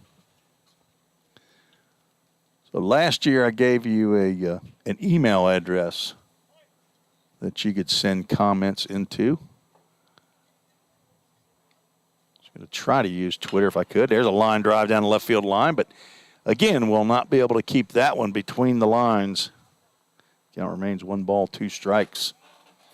So I did actually set up a different email address. I'll flash that up here on the screen. Let's see if I can do that right now.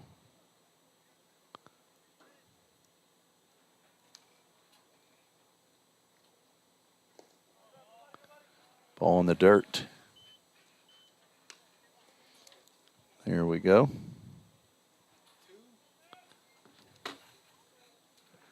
Two balls, 2 strikes now to Matt Hall. So treesports@gmail.com. If you care to let me know who you are, where you're listening from, who you're rooting for, as Hall just, as they say, spit on a pitch on the outside corner. Brings the count full. Runners will be in motion. And a ball in a gap should score 2. As Ursi comes set. And the runners are off. Swung on and lined into left field. That'll be down for a base hit. Huddleston will score, and Cersei will head over to third base. So a full count base hit by Matt Hall.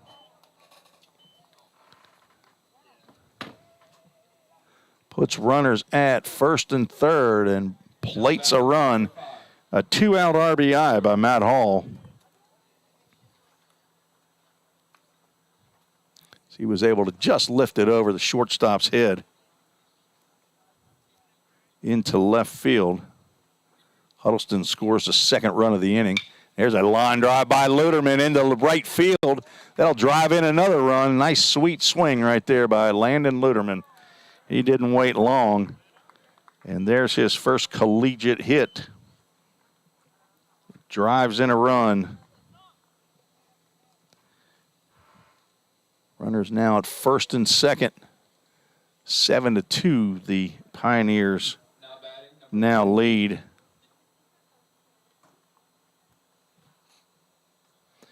And out comes one of the coaches. Not sure if that'll be the end of the day or if he's just going to talk to J.D. Ursi. Back-to-back hits, 4 hits now in the inning as Jace Mizell led the bottom of the 5th off with a fly ball home run over just to the left of the Hayden Schrum sign out there, a former Pioneers player who passed away several years ago. Memorial to him, and just to the left of that sign were the first home run of the fall. And home plate umpire out to chit-chat with the coach, pitcher and catcher, and everybody will leave except for J.D. Ursi, who stays out on the mound. So Jace Mizell led off with a home run, but Ursi then was able to get the next 2 batters. Lenny Gotze to fly out, Caleb Hawkins a strikeout, but has given up a single, a walk, and then 2 more singles, which have plated 3 runs. And it brings to the plate Jake Burris for his 4th at-bat. He sees a pitch low and away. Jake 1 for 2 with a walk and a run scored.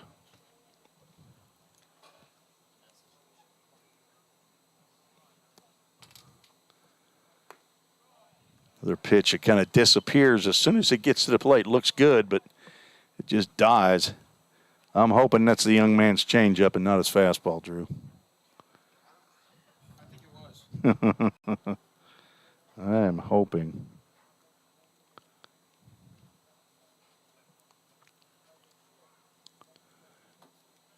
Two-0 count with runners on first and second. Pitch goes high.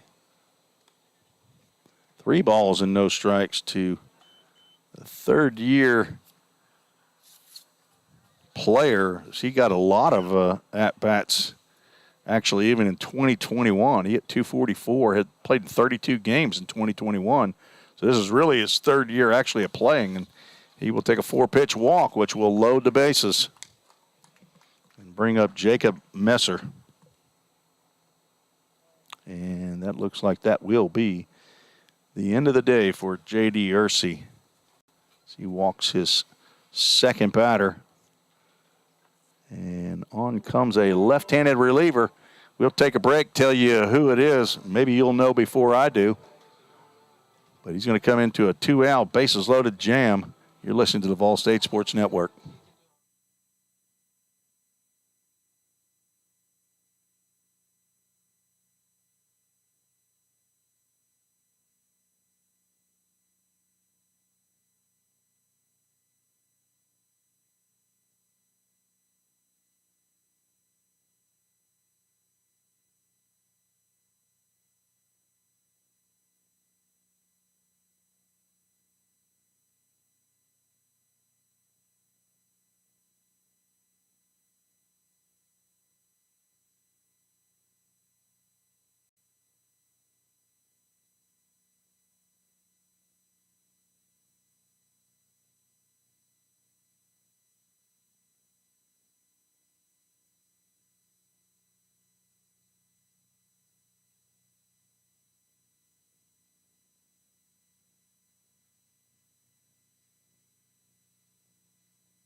Number 8, left-handed pitcher Dylan Johnson on in relief of J.D. Ursey, who will face Jacob Messer, left-handed hitter for the Pioneers. And first pitch he throws, he hits Jacob Messer. They will drive in the 8th run of the ball game for the Pioneers. That just like it probably didn't even get any flesh. Looked like it got all shirt. So that's the best kind.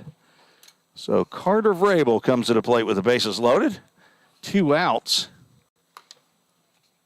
Johnson delivery outside.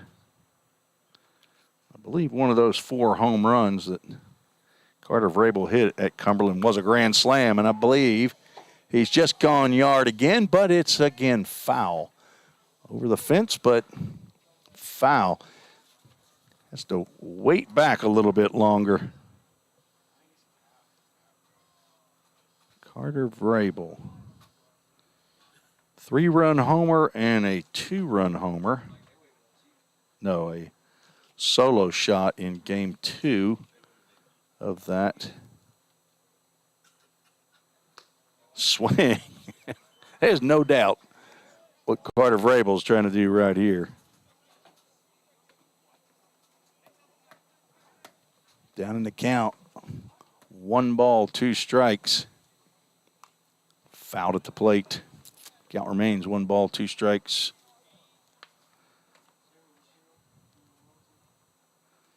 Vrabel he had 2 2-run home runs in game 1 and 3-run shot and a solo shot. So no grand slams. He swings again and fouls a pitch off.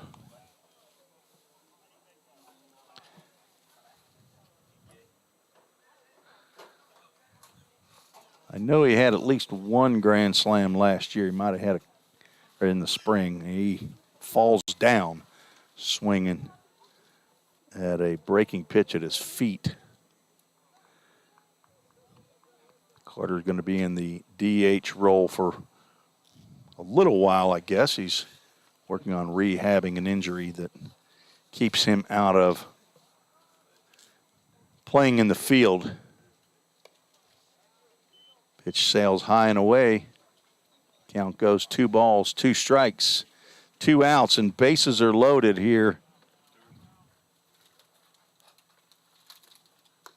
Swing and a miss. And down goes Carter Vrabel. 4 out, number 3. Pioneers send 10 runners or 10 batters to the plate. Score 1, 2, 3, 4 runs. They go up 8-2.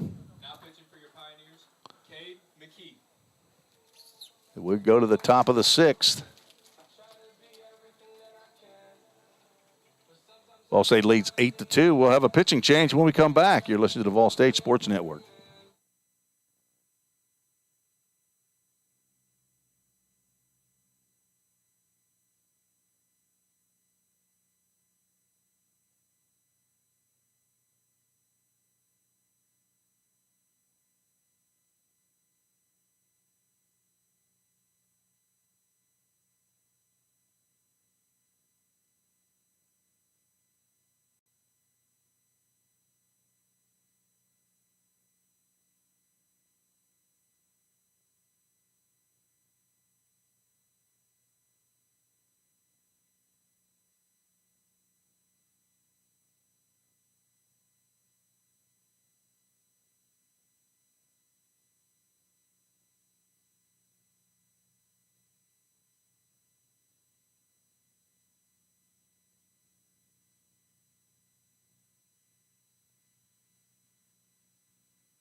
Well, it looks like the email address is working. And the first person to send in an email,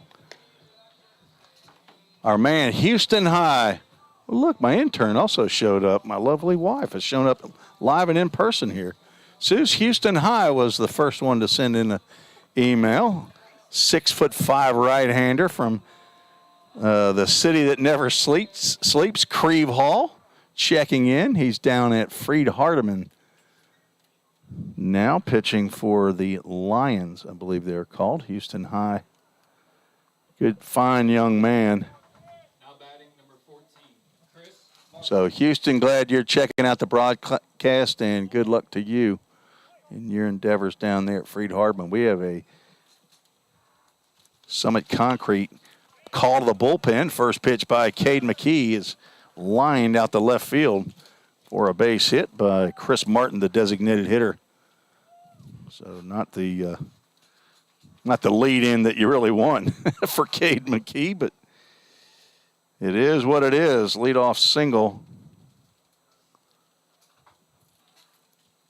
for Martin, who's now 1 for 2 with a walk and a single.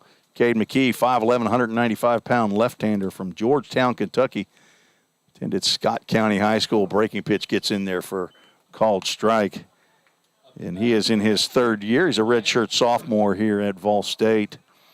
A health, sports medicine, and physical education major. And more importantly, he is another one of the coaches on the Team Reese Full Count Fall League. As Wyatt Hurt fouls that pitch off and out of play to the right side. Wyatt Hurt struck out twice in his 2 previous plate appearances.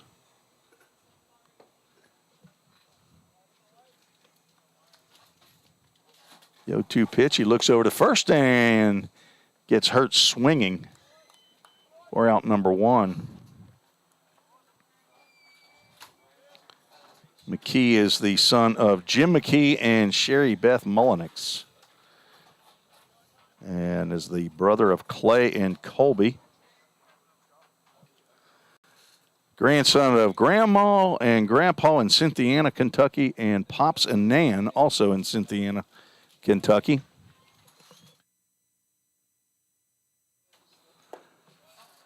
Breaking pitch to Ben Sills, misses for ball 1. Chris Martin on at first base with a leadoff single. Ben Sills 0 for 2 on the afternoon, facing the left-handed redshirt sophomore Cade McKee. also known as Coach Cade. So he came on to help in the 14-team high school wood bat league here in Sumner County. And he comes and he's our first base coach, and he gets Sills pop on up out over the right side, and that will be just beyond the Cumberland dugout that I see athletic director Bobby Hudson down there talking to his former employee Ryan Hunt, the head coach of the varsity Phoenix over at Cumberland. I keep wanting to call them the Cumberland Bulldogs. They used to be the Bulldogs. Not sure what year it was that they changed to the Phoenix, but old habits die hard. Pitch misses low and inside. Count now goes 2 balls and a strike to Ben Sills. On deck, Dylan Kuhn. Looks like the sun got a little brighter all of a sudden. Pitch right down the can. Not sure if Sills was expecting a breaking pitch there or not. It started right down the middle and stayed down the middle. Had a little bit of tailing action away from the right-handed hitter, but one out. McKee looking for a ground ball to a middle infielder right here. But breaking pitch gets in the dirt, blocked nicely by Caleb Hawkins. And we have a full count, Ministries, full count.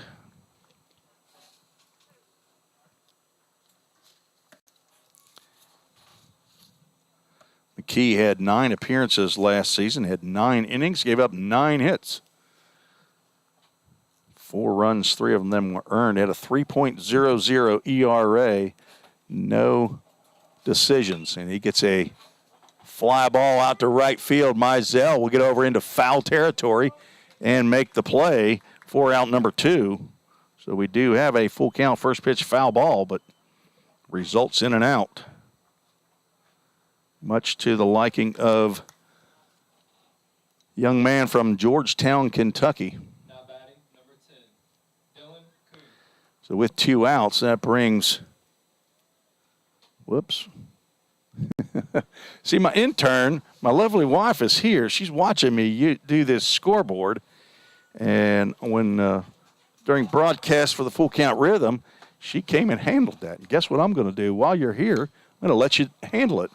As Kuhn pops a ball up into the infield, Matt Hall is under it.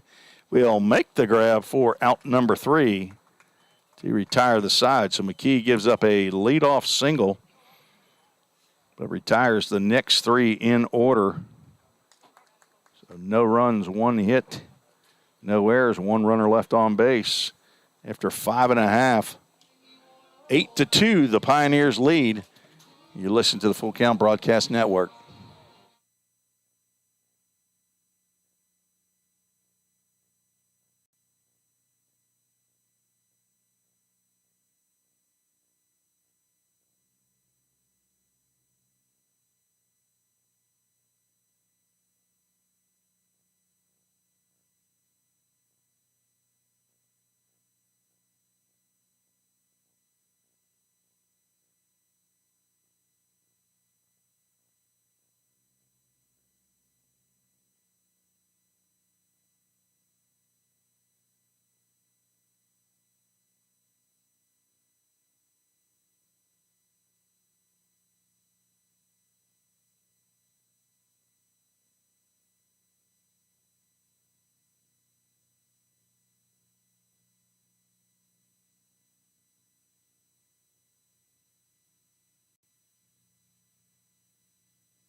Tim Reese back at Gallatin, where Jace Mizell is a fly ball down to right field, but it will drop in foul territory as my Number 34, lovely intern is actually going to go get lunch for me. Let me tell her where my card is.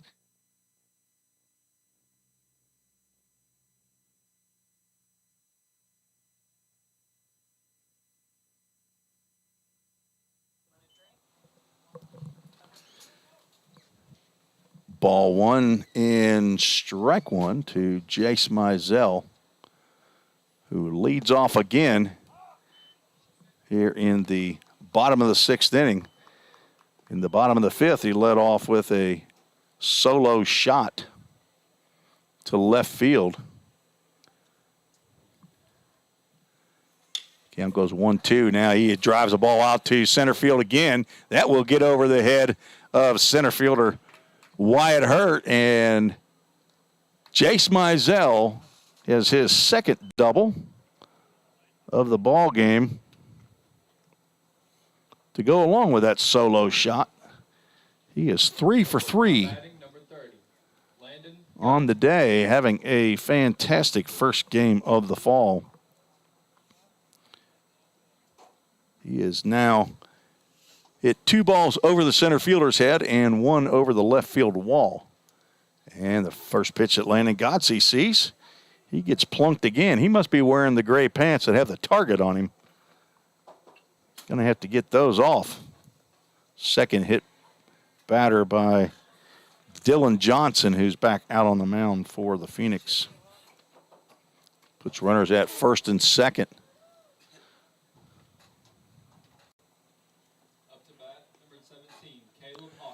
Caleb Hawkins steps to the plate. Swings and misses. First pitch by Johnson.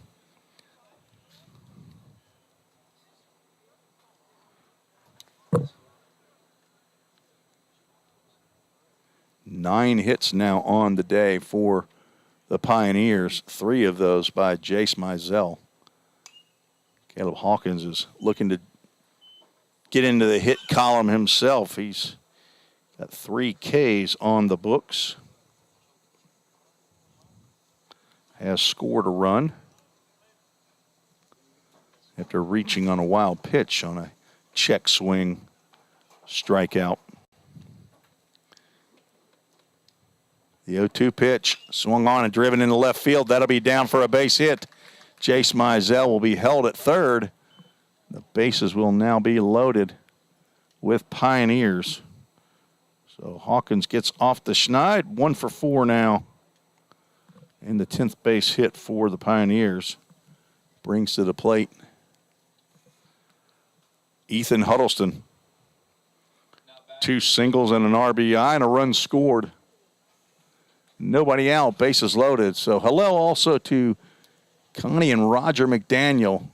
They are back again for year number 2 with this broadcast, year number 3 as a follower of the Vol State Pioneers. It's their grandson, Jake Burris, going to play a prominent role.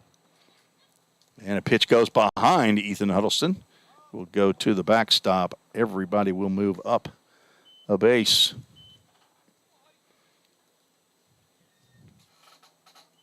Makes the score 9-2.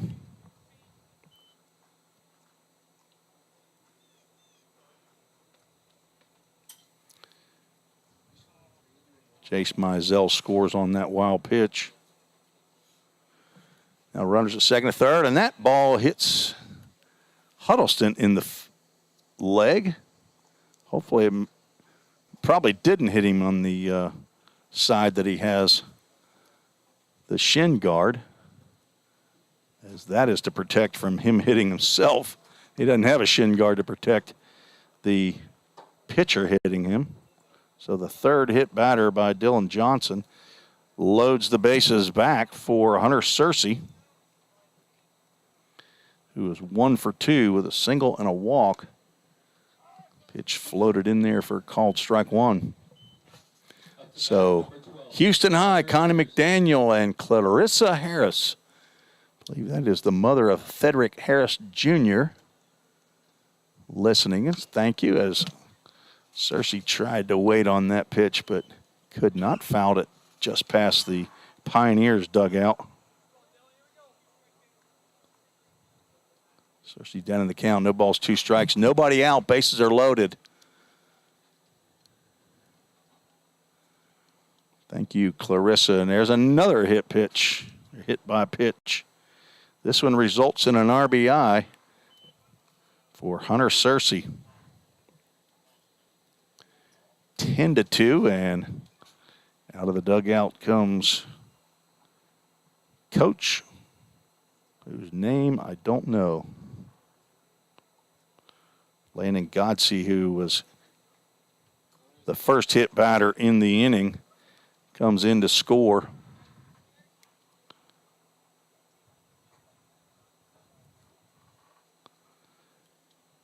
So Jace Mizell, who doubled the lead off the inning, has scored. Landon Godsey's been hit by a pitch. Caleb Hawkins hit a ground ball base hit into left field. Ethan Huddleston was hit in the leg, and Hunter Cersei hit in the maybe upper leg area. Now batting, number 2, Matt. And that brings Matt Hall to the plate with bases loaded. Pitch sails in there just a little high.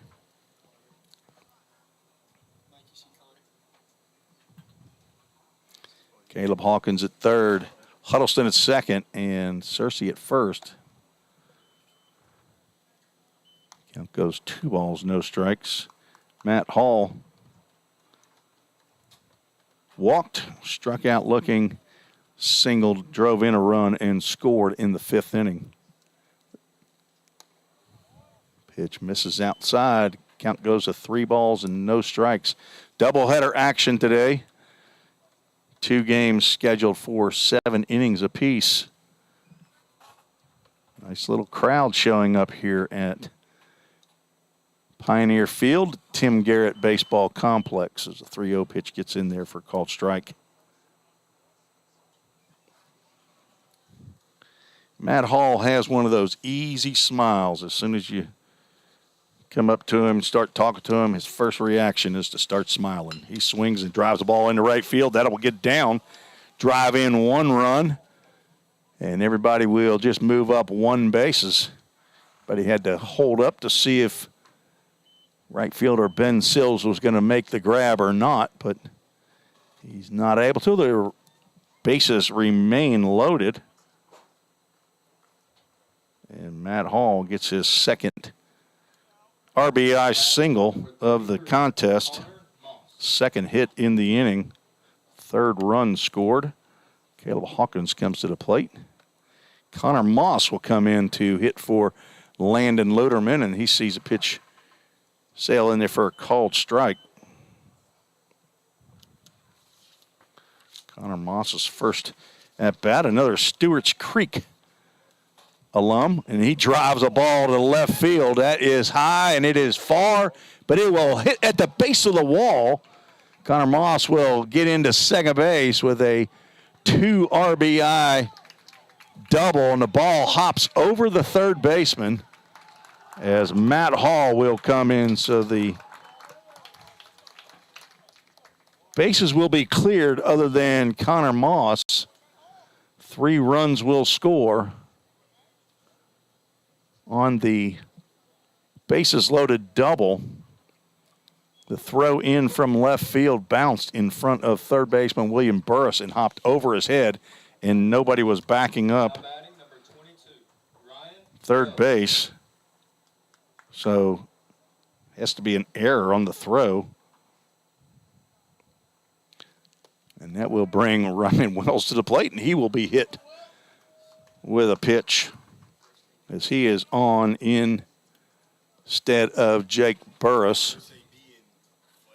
Yeah, I was going to say, Ryan Wells hasn't been to the plate. How many years? How many years he hasn't been to the plate? 3 or 2?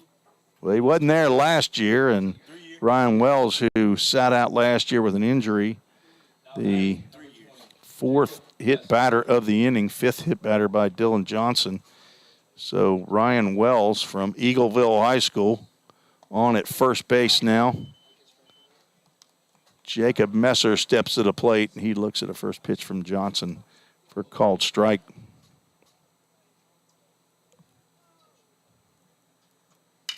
Ground ball up the middle, and that will just get under the glove of JoJo Frederick to drive in Connor Moss from third base. So an RBI single for Jacob Messer, his first hit. And the ball game will be called after that base hit. Let's make sure I got at least all the runs. 1, 2, 3, 4, 5, 6, 7, 11, 12, 15. I think I have that right. No, they're going to just end the inning. Okay, is what we'll do. So a base hit up the middle will end the inning with nobody out.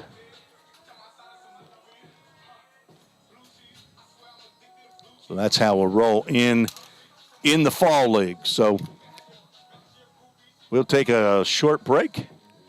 Be right back with a new pitcher on the mound for the Pioneers. You're listening to the Vol State Sports Network.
Tim Reese back at Gallatin, Tennessee, on the campus of Vol State Community College, where we have moved ahead in the action. We have moved to the 7th inning. We have a Summit Concrete call to the bullpen for the Pioneers.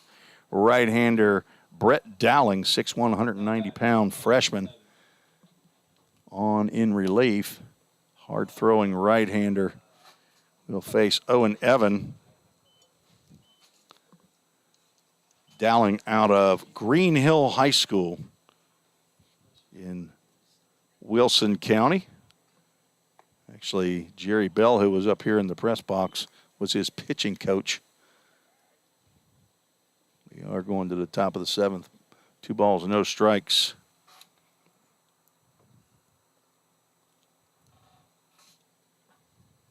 There's going to be a called strike one on that outside corner. Brett Dowling, a computer science major here at Vol State, the son of Chad and Shelley Dowling, the brother to twin sisters Ashley and Aaron. And he delivers strike on the outside corner. Count goes to 2 balls and 2 strikes. He is the grandson of Granddaddy in Bowling Green, Grandma in Portland, Poppy in Madison, Alabama, and Nana in Central City, Kentucky. So welcome to the Dowling clan if you're listening in as he strikes out the first batter that he sees. Looking on that outside corner, dotted. That is, Evan goes down looking for the second time. Now 0 for 3. JoJo Frederick, who doubled and scored in the 5th inning, will step to the plate as the Pioneers put a 7 spot up on the board in the 6th inning to take a 15-2 lead. Up to bat, number 9. JoJo Frederick looks at called strike one. They have 8, 9, and 1 scheduled here in the 7th inning, which is the last inning. There's a fastball in there for called strike 2. Dowling, the 6th pitcher on for the Pioneers. Tanner Bumbleau went 2. Cade Sanders, Will Trapp, Keegan Evick, Cade McKee all went 1 inning. And Brett Dowling looking to go 1, 2, 3 here in the top of the 7th, and he gets JoJo Frederick looking for his 2nd strikeout. Second one looking. Top of the order, Will Elkins stepping to the plate. He is 2 for 3. He has 2 of their 5 hits of the contest. 2 for 3. Strike called on now an outside corner. Dowling has it going on that outside corner. So probably about a 30-minute wait between game 1 and game 2. I'll probably come back on 5 minutes before game time. Got to get something to eat and get lineups. All right, don't fall asleep on me, Drew. You don't have a ball up. You got to put a ball up there. 1 ball, 1 strike's the count, Drew. Now we got a ground ball to short, takes a bad hop and hits off of Huddleston's arm. Goes into center field.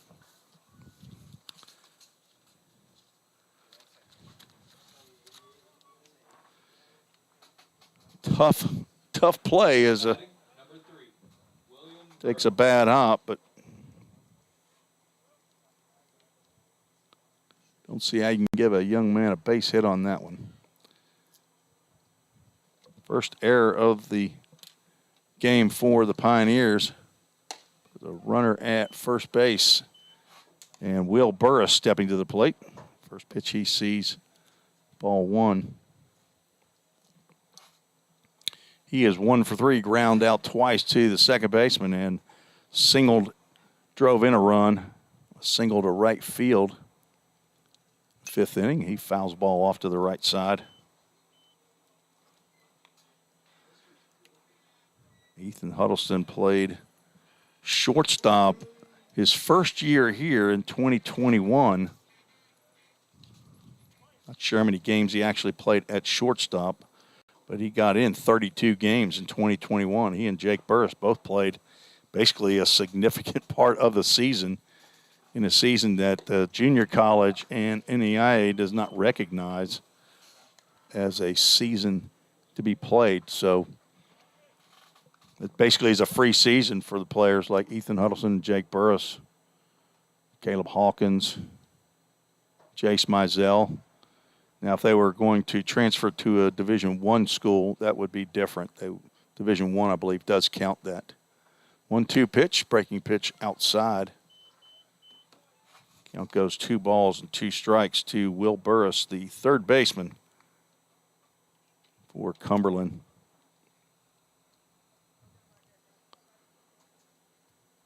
So he played a significant part at shortstop, and then last year went to second base. That ball was drilled. Did that go in the dugout, or did it hit the fence? Or did it go over? Oh, okay. That thing was sliced. I didn't even see where it ended up. Brett Dowling, a true freshman from the brand new school over there in Wilson County. Green Hill, not Green Hills, but Green Hill.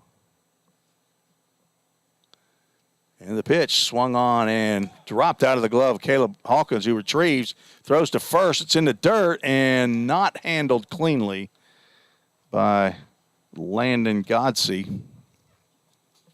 So that puts runners now on at first and second. So Dowling will get his third strikeout.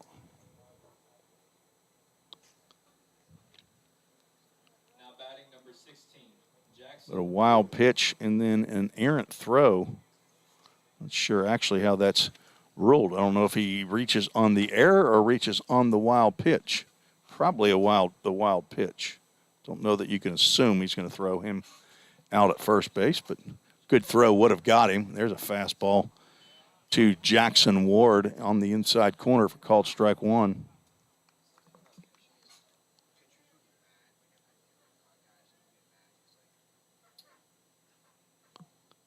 So if you want to join the show, treesports@gmail.com. As Houston High has, and Connie McDaniel and Clarissa Harris.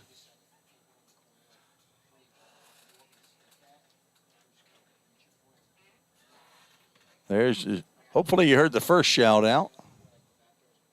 Miss Clarissa. No balls, 2 strikes. That pitch just misses outside to the Phoenix catcher, Jackson Ward, who's 0 for 3 on the day. Ground out to third, ground out to short, fly out to right field.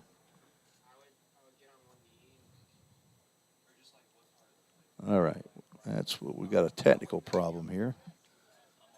Well, my scoreboard's not working. Now we're back. 1 ball, 2 strikes, 2 outs.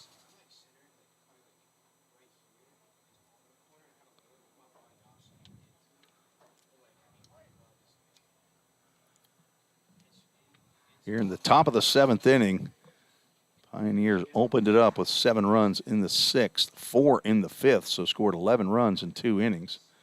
There's a swing and a foul ball dropped out of Caleb Hawkins' glove. Could not secure that for the final out. Started at 2:08 or 12:08. Now 2:39, so about 2.5 hours so far. There's a ground ball, weakly hit over to Matt Hall, who grabs and throws over to Landon Godsey to retire Jackson Ward. And that will end game 1. Here is the Phoenix scored no runs on no hits. There was 1 error and 2 runners left on base. So game 1 goes to the Pioneers. 15-2 is the final. And I would say check back in. Hopefully you've subscribed. Subscribe to the YouTube channel. Follow Fall State Baseball on Twitter. And you should be reminded as soon as we go live on the broadcast as to that the broadcast is coming up. I'll probably start at 5 minutes at least before the game, hopefully. If nothing else, we'll put Patch, the Pioneer man, up on the board to let you know that we've gone live. But thank you for joining us here as the Pioneers take game 1. I guess if we have a winning pitcher, Tanner Bumbalo would take the win. And the losing pitcher would be Connor Bates. I don't think they keep stats of that so much, but 15 runs scored. And I'll probably recap this a little bit. Let me just do it right now. 2, 3, 4, 5 hits there. 7 runs, so 9, 10, 12. Looks like 13 hits for Vol State to score 15 runs, and 2 runs on 5 hits for Cumberland. And so we will have game 2, another 7-inning doubleheader, or the 7-inning game between these same 2 teams coming up. I assume and believe there's going to be a totally different lineup. So if your son or player did not play in game 1, stick around. Good chance they're getting into game 2.